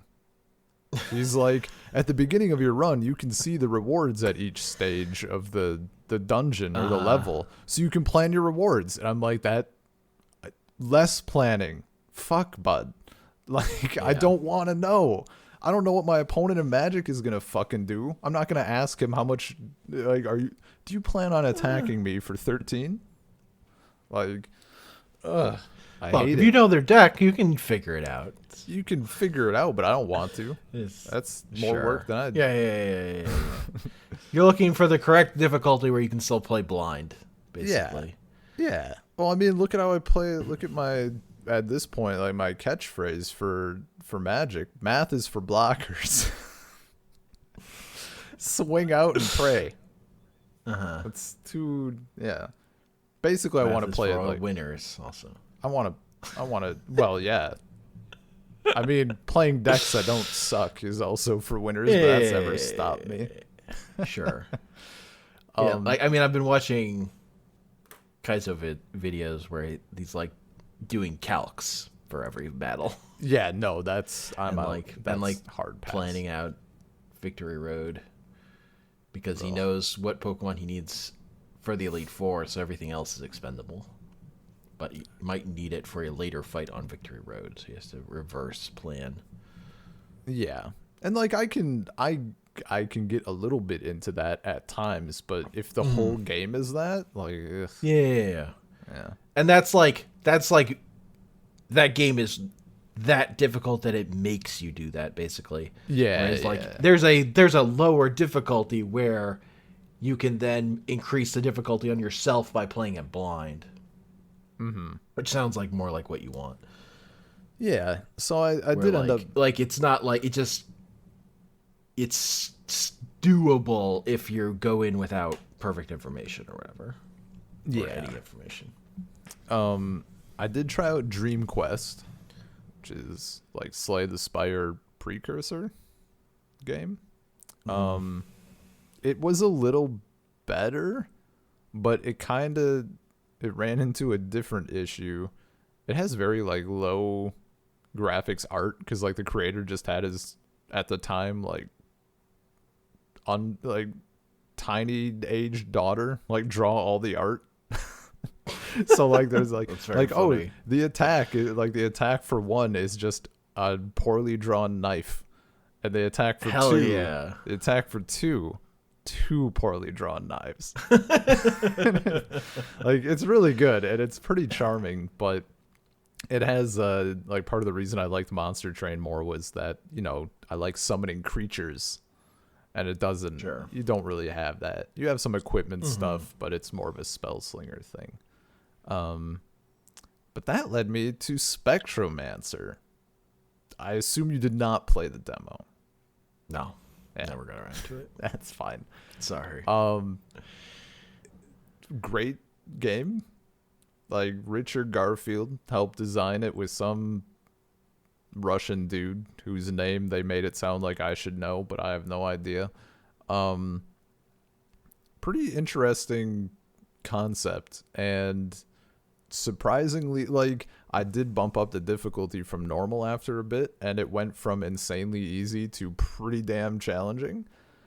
Nice. The shtick, for anyone who doesn't know, is that you have four basic types of mana, I believe. Yeah, earth, wind, fire, water. Yeah. And then your fifth mana type is from your class. So like forest mana, death mana, chaos, control, whatever. Mechanic. There's a goblin class, so then you get goblin mana. Hell yeah. And the shtick is that all of the cards are like set. You don't unlock any cards, and you don't design your deck. Every single battle, it pulls, like, there's only so many fire cards, but it will pull X amount randomly for each battle at different costs. So there's spells and creatures, and like part of it is, oh shit, okay, I have a lot of really good like fire spells, so I'll not spend that mana. And all of your mana, I should have mentioned, all of your mana increases 1 per turn. So maybe you can use your wind and water mana to keep your creatures going, and your fire mana can be for like your emergency spells or whatever. And it's been pretty good. I've been enjoying it. And it's not it doesn't do the thing where like your character has health and like it plays like Magic. Your health resets. You don't have to go through the entire tournament without losing all your life or whatever. Gotcha. And it does. It's not about the long-term, like, resource management of health the way a Slay the Spire is. Yeah, and even like, I've been doing. You can do like single duels, or you can do. There's also multiplayer, which I've not tried. But there's like a campaign thing, and I think I just kind of ruined it for myself a little bit because I started on easy or normal. And you can like when you I don't know what the fail condition is, because I noticed when I would like lose a battle and I could just retry it right away. And of course your deck is randomized, so in theory you could just surrender until you get a deck that wins for you. But I think, because I was noticing like what do they call it, like fame or something, like when you win you get a bunch of fame or recognition or something, and when you lose it. So I think by playing, I changed it to hard so late in the campaign that I just could keep bashing my skull against a battle without worrying about truly failing. So that's kind of my own fault, but it is nice of just, you can get a little mathy with it because you have the tools to win. It's just like, how can you do it?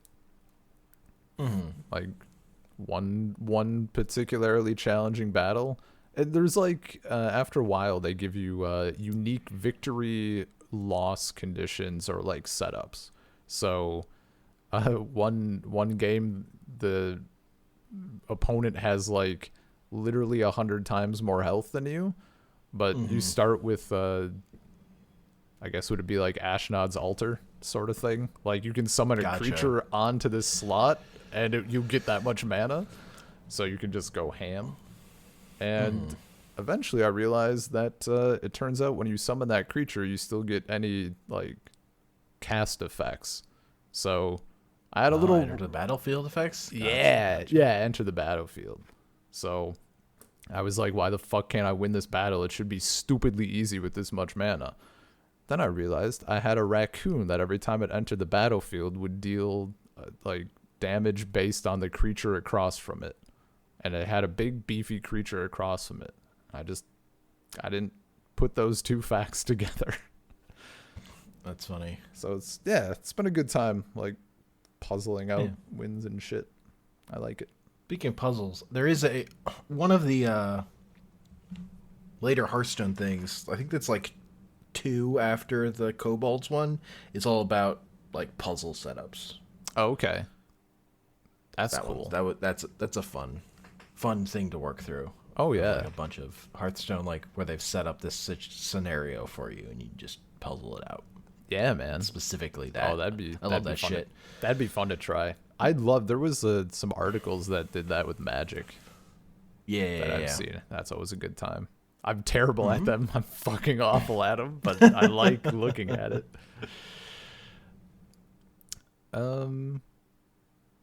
Yeah. I have some real quick stuff to like brush through. You got anything else? What do you have? I have you have TV shows to talk about. Yeah, and then we have an email. Right. So I watched that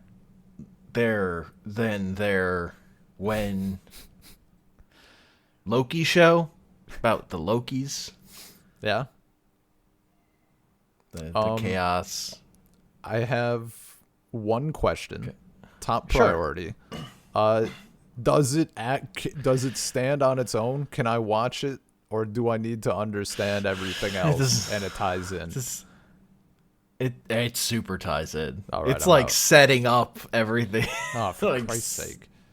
It is super about setting shit up. All right, I'm out. That's fine. This Loki is literally like a version of Loki that's only from Endgame. Yeah. The more important question you should have asked is, do they kiss? I don't know who they is. I don't know anything about this. Loki and alternate universe girl Loki, obviously. Oh. Oh, yeah, of course. I should have known that intrinsically. Uh-huh. Yeah. I mean, that's like, that dude turns into Look, a the horse. important thing is there's an alligator Loki, Hell yeah. and they're like, is he really a Loki? And they're like, well, he could be an alligator just pretending to be a Loki. Unbelievable. But that really just makes him more of a Loki, don't you think? Jesus. I don't know. It was the best of the Marvel shows easily, because it actually like went for it. Yeah. Had balls, and actually finally set up multiverse shit instead of teasing it the way like Falcon and Winter Soldier and Wanda had a problem of like trying to like saying like, oh, this character's coming, and then it kind of being a wet fart of what it was. And this show actually did the thing.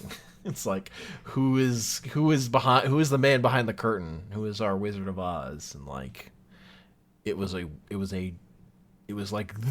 who's gonna be the new villain of the MCU, basically. So Nice. which is a version of Kang. Oh, it is Kang. Closer to Thought it was Krang. Yeah. No, Krang is from Ninja Turtles. He's the brain thing. That's Krang. Well, I mean, yeah, that's sure. Yeah, well, it's not for you. Yeah, I mean, and it's fine. I guess whatever. The multiverse, though. That shit's cool. I just gotta say. I Then think- classic Loki shows up. Old man Loki and like, classic looking Loki garb, and he's I did just see great. that. I saw like the actor had made a comment about it or whatever. It's he just looks so good. Hell yeah. Like, I wish this was more of what this shit was like.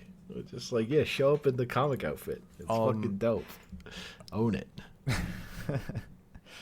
Anya's brother was, I mean, he's been asking if I've been watching it. And I'm like, nah. And then he was asking like if my second best. He's like, do any of your friends watch it? I'm like, yeah, I got friends keeping up. And we were talking about it yesterday and like talking about comics a bit. And then just like franchises. He had an interesting question that I thought you might be able to better answer. I had my own guesses. Before Marvel, what was the biggest connected cinematic universe, not counting like books, comics, and shit? Like movie thing? Just movies and or TV shows. Like the biggest? Yeah. Like a single non-restarting in this case, because as far as I know, Marvel... MCU has not done a hard reset, but... So that's why I was like, okay, well, Godzilla is probably out. Too many resets. It's definitely not Star Wars. Like, it was only 6 films. I mean, if you're going that far back, like, everything's probably going to have a reset that's that big, right? I guess. At some point. But a single connected thing. Yeah, I don't know. For movies, I don't know. Like there's yeah, it's hard because like they didn't do spin-off movies in the same way. Yeah. They're definitely long-running franchises. Oh, totally. And there's the like in TV, technically, so many things are connected. Because of the whatever. The Cheers Frasier universe. Well, it's like Saint Elsewhere thing, where like all TV shows are tied into the Saint Elsewhere finale because of that show was so big and it crossed over with so many things. Interesting. And the last episode of Saint Elsewhere reveals that it was all the dream of an autistic child. So Oh no. like 70% of all media or something is the dream of this one character. It's like because Saint Elsewhere crossed over with so many things like including stuff like Cheers. Gotcha. That's wild. Like TV is like technically just falls into a pit. Yeah. of interconnectedness. Bizarrely, is just films easier or more simple? Because like I was thinking, like, obviously there's a second place, but I was figuring it would be a much lower number for stuff that all connects to each other. Like there's like the Universal monster, the classic Universal monsters technically all take place in the same world. That's like probably like the first big one. Okay. Because like they had like Frankenstein meets the Wolfman, and that or Albert Costello meet Frankenstein, which also has Dracula and Wolfman in it. Interesting. Okay. That's like the oldest one, I'd say. Yeah. I think.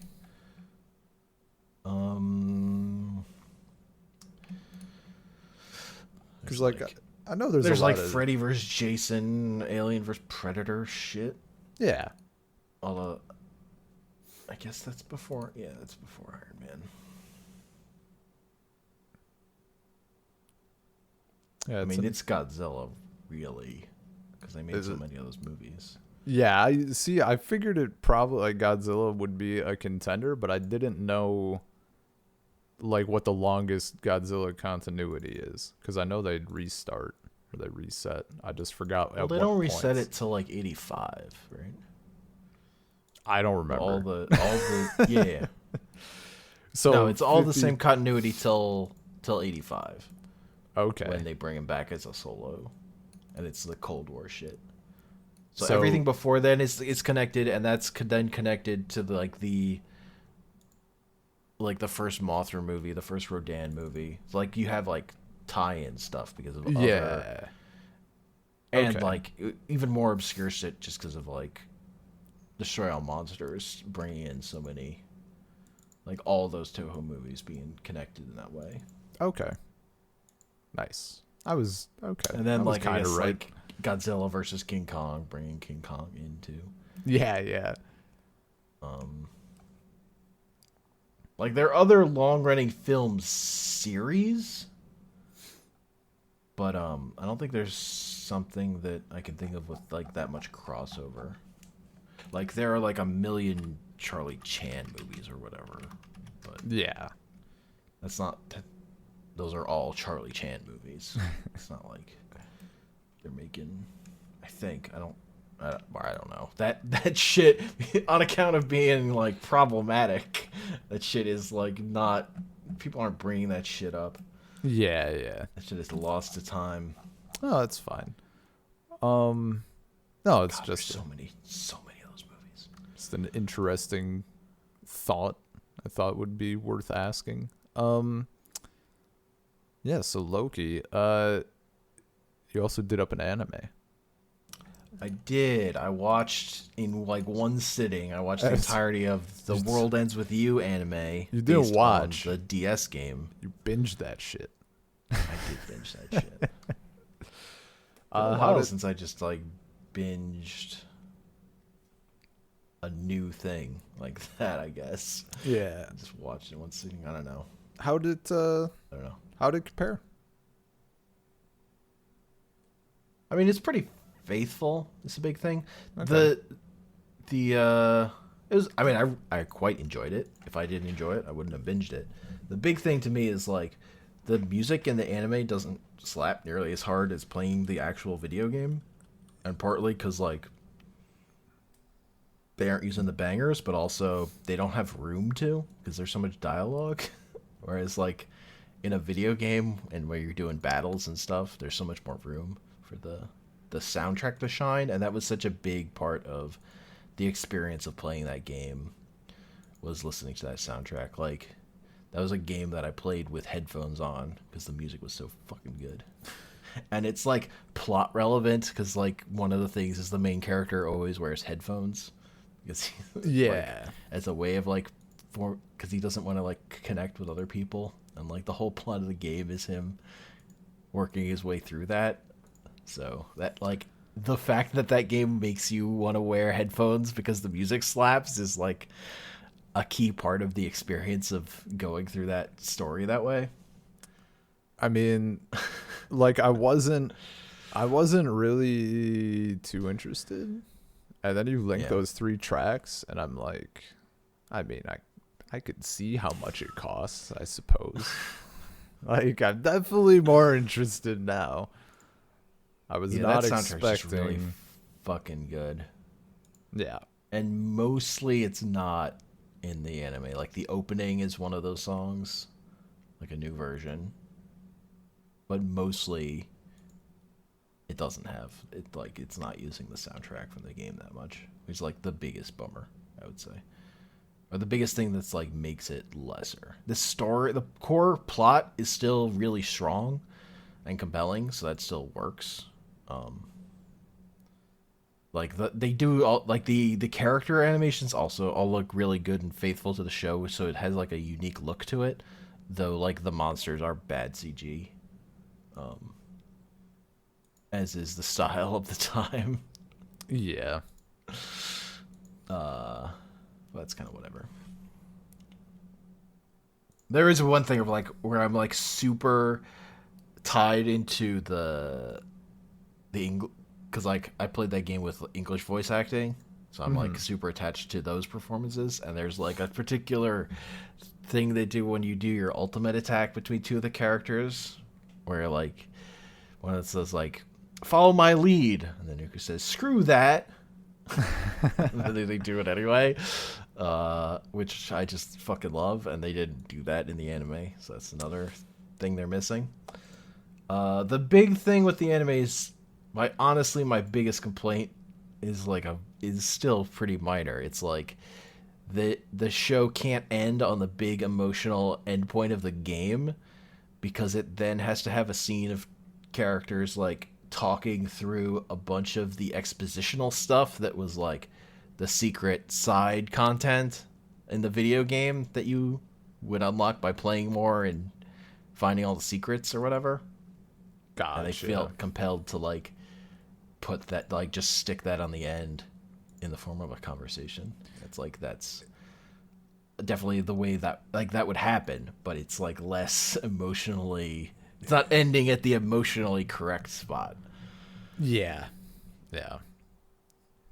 So like at the end of that journey of watching that definitely stuck out. But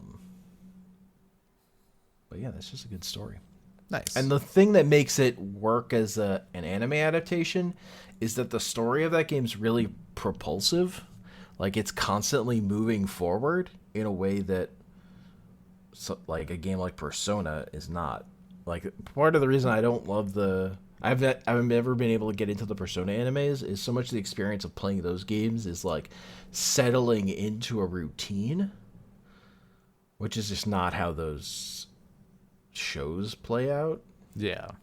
From what I've experienced, like that felt like it was really missing something. Whereas the games of The World Ends With You, it's like it is also set in real time, sort of, but it's more like tied to these characters have a mission they have to do right now or they're gonna die. And then they do it, and then they wake up the next day, like,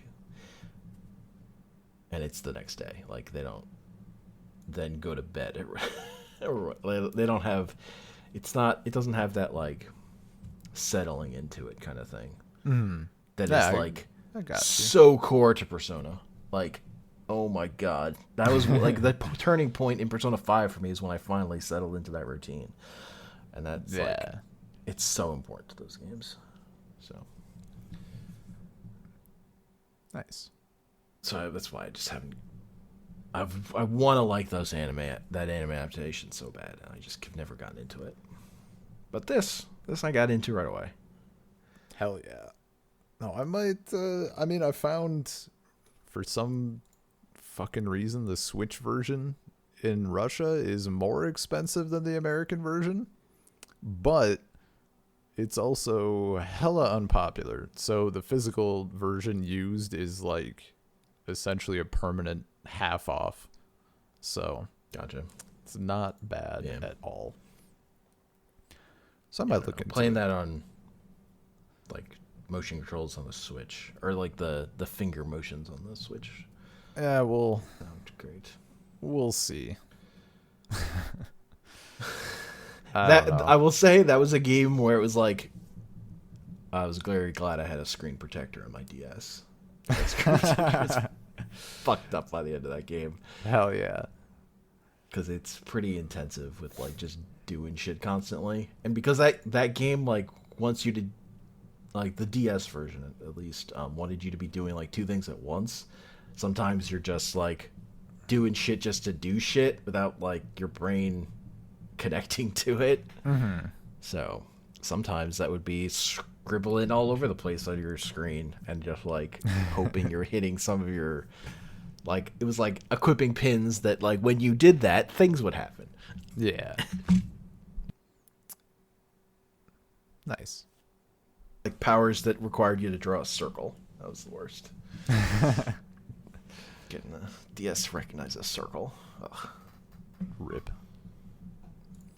But I mean, that was an era where I was like perfectly happy to play Phantom Hourglass, the Zelda game, completely with a stylus. So it was just kind of a different era, also. Dude, of I've being been willing to do that shit.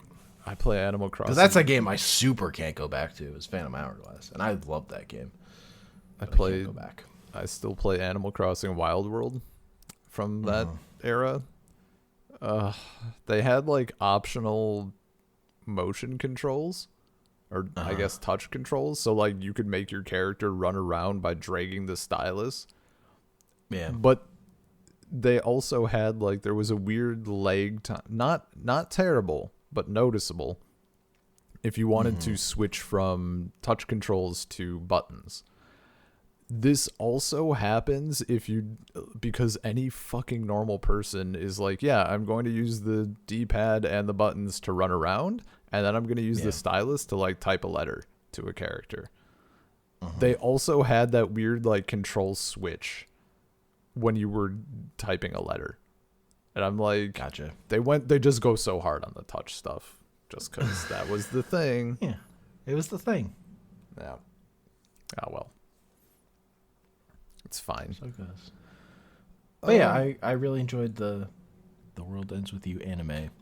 Nice. It also omits one of my favorite bits from the game, which is like there's a secret extra day that's all about where like instead of having fighting, it's all about like the Beyblades mini game in the game, and like everything's determined by that.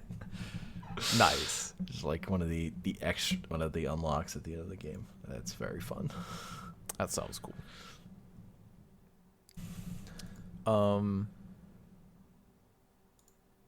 Yeah. I just have like super quick stuff.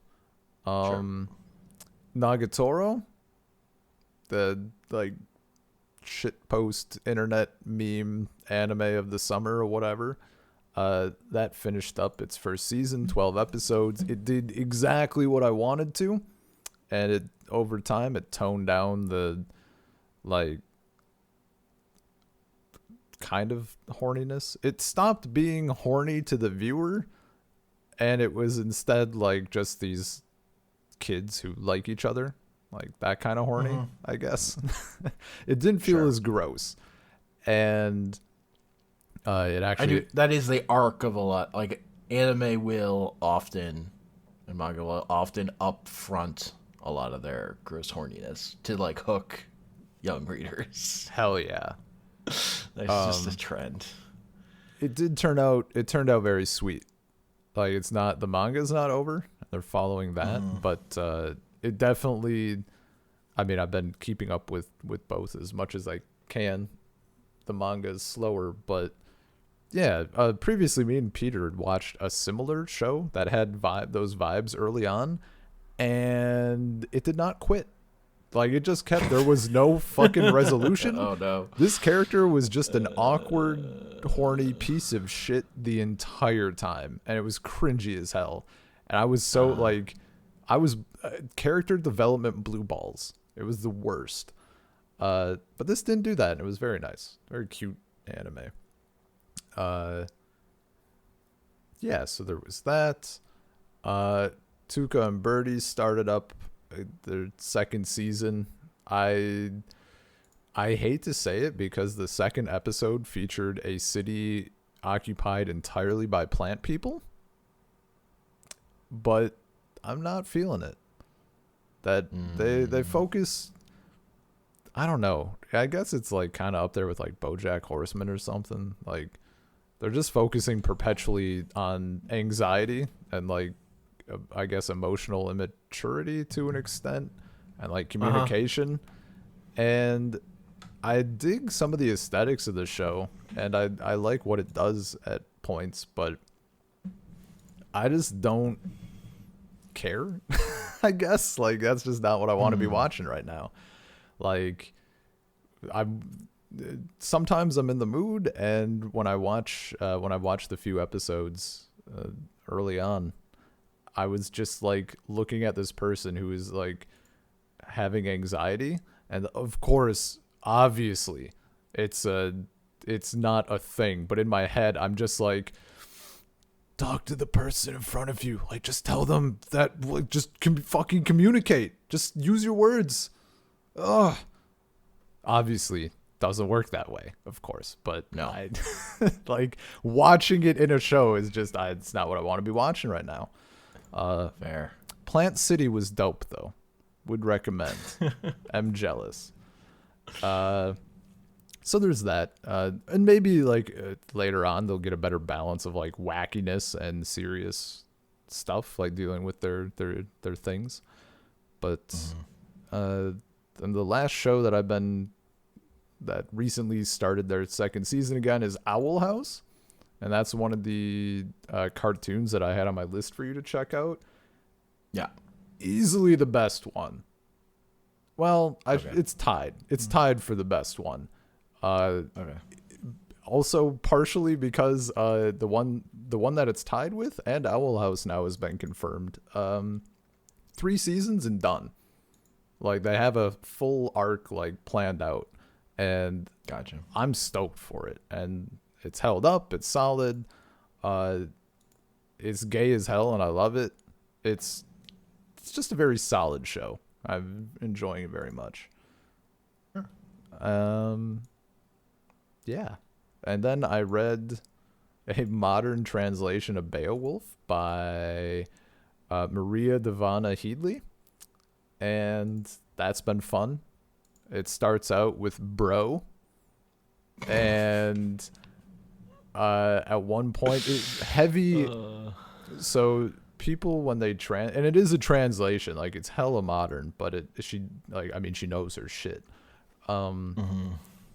People tend to either try to go for more of a prose thing, or like keep the format but not really do some of the old English poetry, or try to work it out, whatever. She opts for a very, very heavily alliterative version, which I love. I love alliteration. And there's some fucking great lines. Everything is very understandable. Like, part of me is like, this is what high schoolers should be given to read, because like it makes sense, and it's like just good. At one point, Beowulf says, if you fuck with the Geats, you fuck with me. And I felt it. It was good. That line hit very well. It's great shit. Has it's kind of touted as like a bit more of a feminist interpretation, and I think that gets played up a little bit for like clicks. The way that it's feminist is that she kind of, without deviating from the translation too much, she kind of acknowledges that like the guys in the story are shitty sometimes, and like the people writing it, or the person writing it, and the people translating it over the years, like, you know, not the best view of women historically. as it turns out. So kind of some more, yeah, yeah. So just some more lines that like acknowledge that, which is cool. They're very well done also. So that's been nice. It was a very quick read comparatively. Yeah. Sure. Nice. That's all my shit. I'm ready. Yeah, we've got this email. Hell yeah. From Antonio. And I'm going to read it. Dear Condiments, it's been a while since I wrote in. I apologize. No need to apologize. Life happens. Yeah, man. Don't feel compelled. Don't worry about it. Don't worry. Today I write to ask about your past school experience, specifically favorites. Everyone has a favorite food, parentheses, looks at Hank fries, a favorite color, looks at Paul purple, a favorite subject, looks at Ben anime. God damn it. But what were your favorite school supplies? You ever own a superhero backpack or that special pencil notebook?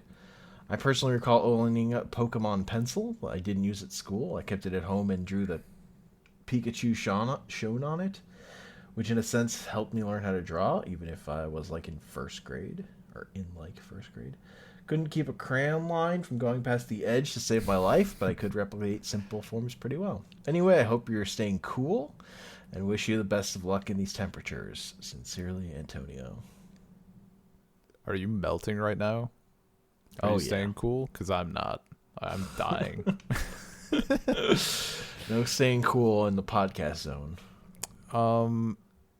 I guess I have a favorite school supply, I suppose. I never really got into like the pencils or notebooks or anything too much. In hindsight, I really love the aesthetics of like those fucking folders with like killer whales like swimming through space, or like sunsets where it's like part water, part galaxy or something. I don't know. Those have a nostalgic place in my brain, and I love it. But I got a backpack in 7th grade. That backpack is still with me. It was a good fucking backpack, apparently. That bitch has been across the world with me, just tossed around, and it's still like, I mean, one strap is still foundationally solid, but it's like the stuff on top of it is torn. That's it. Great backpack. Yeah. Oh, one of my answers is also a backpack I got in high school. It's just like a deep sack. Yeah. With pockets on the edge. And like that was huge for me because in high school I had so many fucking books to carry home, and it was like a walk. I was walking home every day. I would get driven to school, but I would walk home, and I like had like a backpack on wheels, and then like one day I was taking it home. It was so heavy it just fucking ripped through and everything fell out. Oh my god. And like just having a backpack that, like, my bag weighed like 20 pounds like every day, and like having a bag that could like sustain that and got me all the way through the rest of high school, and I still use it to this day. Like, I fucking love that bag. Dude, hell yeah.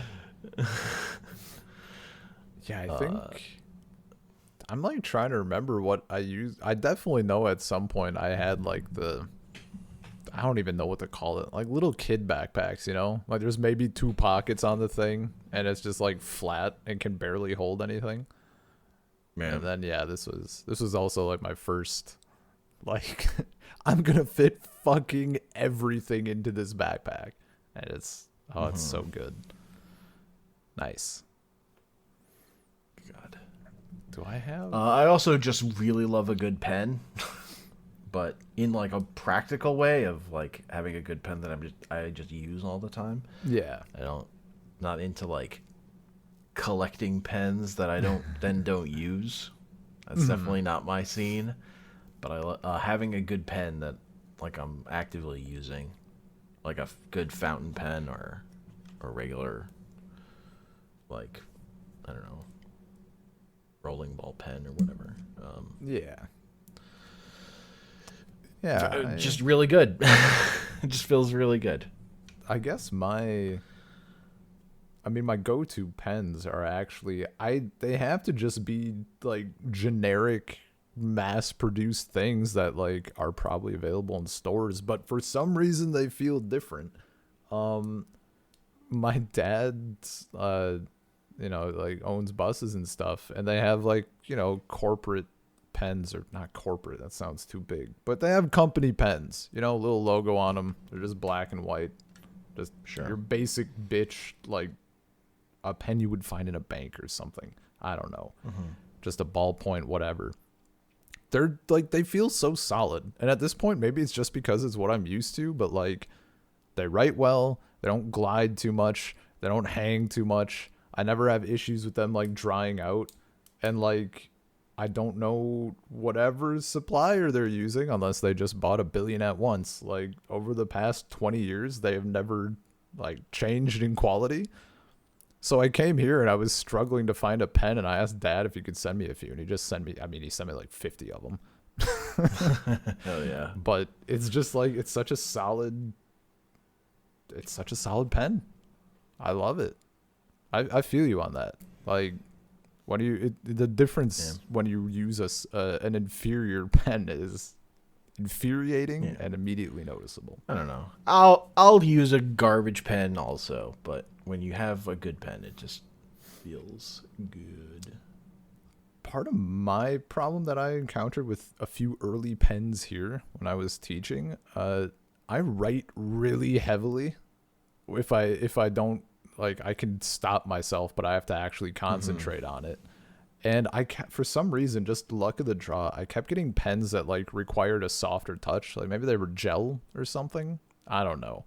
But if you'd write too hard, like the tip would dry out over time. So that was no good.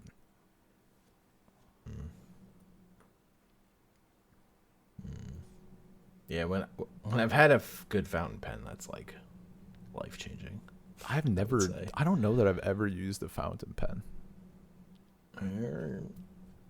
It's like a higher tier experience, but then you're more ruined on using normal pens. I mean, now I'm curious. I'll get one. I'll check it out. Yeah, like you don't even have to like get like a super expensive one. No, like, just like check it out, and just have a like one that can like take refillable cartridges or something. Yeah. Shit's nice. Does the ink on the page dry pretty quickly? Like any the long one I used, yeah. No, it was fun. Okay. It's just like a pen. I don't know. I mean, maybe it doesn't matter. It wasn't super complicated. Well, so if you let, like, the big thing is if you just leave the pen like sitting on the page, like it'll just empty out in a way that a normal pen won't. Yeah. I ask because I also, in addition to writing heavily, I write a little fucked up. Like I write right-handed, but I hold my pen and I hold my hand like a lefty. So my hand basically just drags across the ink. So when I use gel pens, I have to like adjust, otherwise it just becomes an unreadable mess. But sure, I used to have that problem too, but I would have that problem if I was writing in pencil, like my hand would then be covered in graphite, just covered. Absolutely. Yeah. I don't know. I don't handwrite as often, but I think I'm mostly got over that. Well, so Mr. I don't know. Self-improvement. Think you're better than me? Yeah, man. I told you. You learn the piano, and then you just do pinky exercises, and then your pinky gets strong. I mean, my pinky is fine for playing. My pinky is fine for playing the piano. It's just not fine for repeatedly mashing the key. That's the. You know what? You have to practice, Ben. You put your hand on the table, and you just practice picking up and putting down your pinky. Just practice that shit every day. Do a little. I mean, I can just play a roguelike. That's my. Play a roguelike every day. Yeah, true. I mean, I did learn by doing. I was gonna mention I've been using the people call them V keys, So H is left, L is right, J is down, K is up, and then Y, U, B, N for diagonals correspondingly. That I can't. It's actually pretty nice after I got used to it a little bit. But some people I'm go just nuts. bad at if I have to move my finger off the key it's on into another one. I can be pretty terrible at that, except with ways I'm like incredibly familiar with, like hitting Q or something if I'm WASDing. Yeah. Well, I mean the diagonal, because the alternative for a lot of these is like the numpad.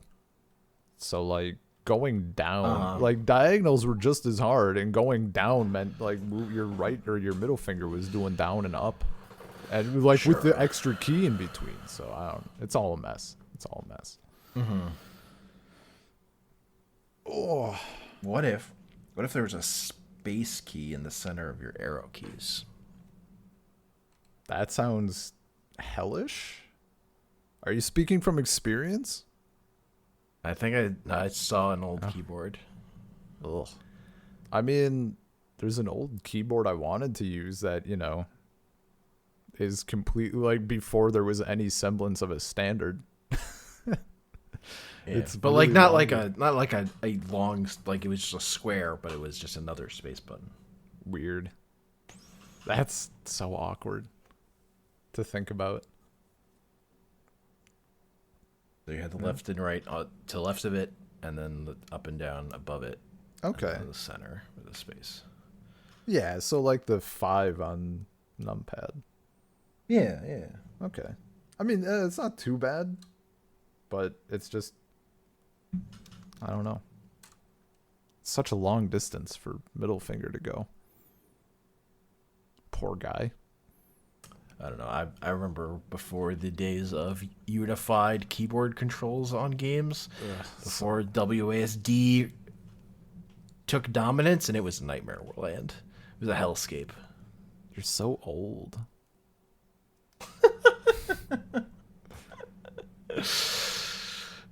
Keyboard games used to have non-WASD controls. Ugh. I mean, I think, yeah. Like, you move with the arrow keys, Ben. Yeah. And then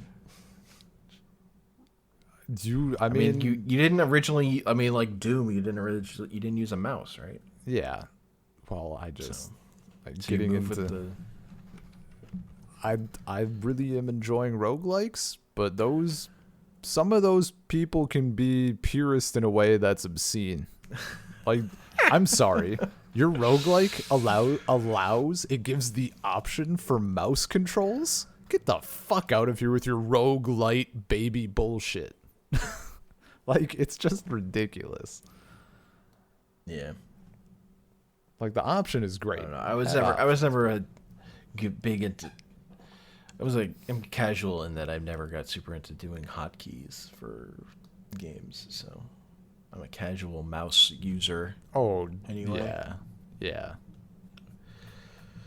Playing WoW with a mouse. 100 like a million hotkeys.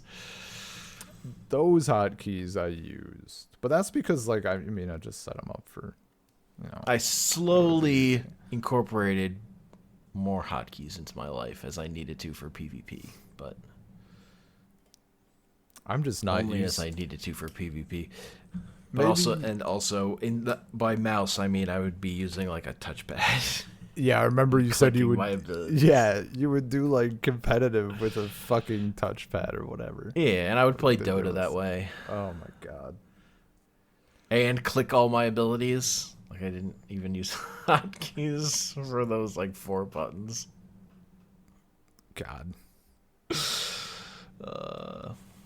See, I'm just not used to like. Maybe you can tell me because you have so much worldly experience and years beyond mine. I'm just not used Years to like of controlling games poorly. Yeah. Like in roguelikes, traditional roguelikes, still a big thing. Like you know, you have like period to wait, comma is like pick up, G is get, like W is where. Like there's like 2 billion hotkeys. Was that just more of a thing? Oh, games just having a 2 billion hotkeys? Yes. Yeah. 100%. Like that continued. More like stuff. Just like fucking to do anything was just some random button on the keyboard that you needed. Yeah. Like, I get that there's a lot, you know, not every game is going to have a button for, like, use, where, drop, get, and interact, all separate, being totally separate things. But, like, come on, people, standardize. No standardization. Ugh.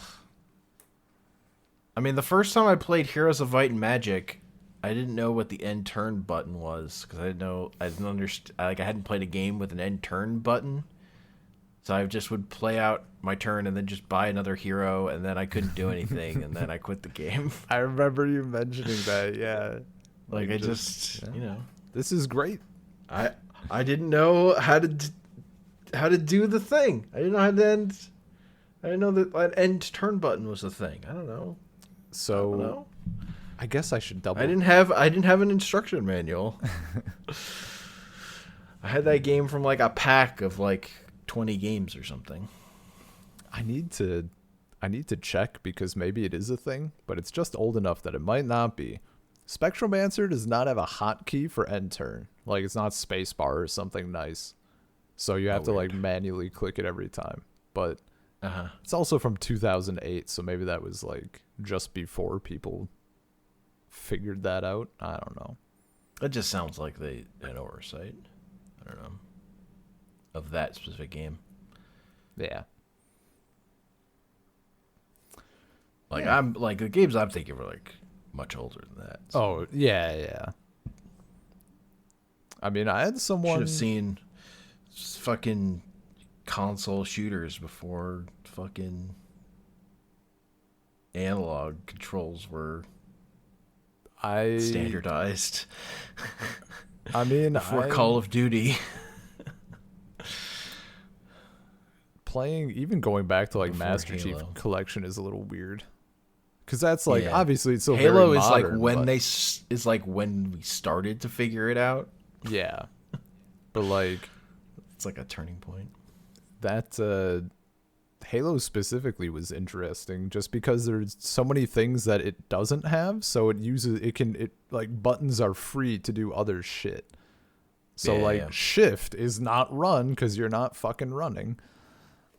Mm-hmm. It's weird. I was gonna mention something it made me think of, and it left the brain. Couldn't have been that important. Gone brain. I was gonna mention apparently like Heroes of Might and Magic 3 is still like, I mean, popular now with maybe slightly older people because they grew up with it. I mean, not like kids, but like maybe 20 and up. Mm-hmm. Heroes of Might and Magic 3 in Russia just like still cracking off. Like people will stay after work and be like, "You guys up? Let's do this." Just do it up. It's good shit. I love that game. I don't know that there's like more for me to wring out of that game though. Other than it like being a good time with friends. I don't know that there's like. I'm also a little burned. I did fall down a YouTube hole with that game, but then the person I was following turned out to be a piece of garbage. So, burned that. Yeah, bridge to the ground. That's in rough. terms of following that. Yeah. It's like watched a stream instead of a YouTube video. I was like, nope, none of this. Oof. Never watching this again. Yeah. God.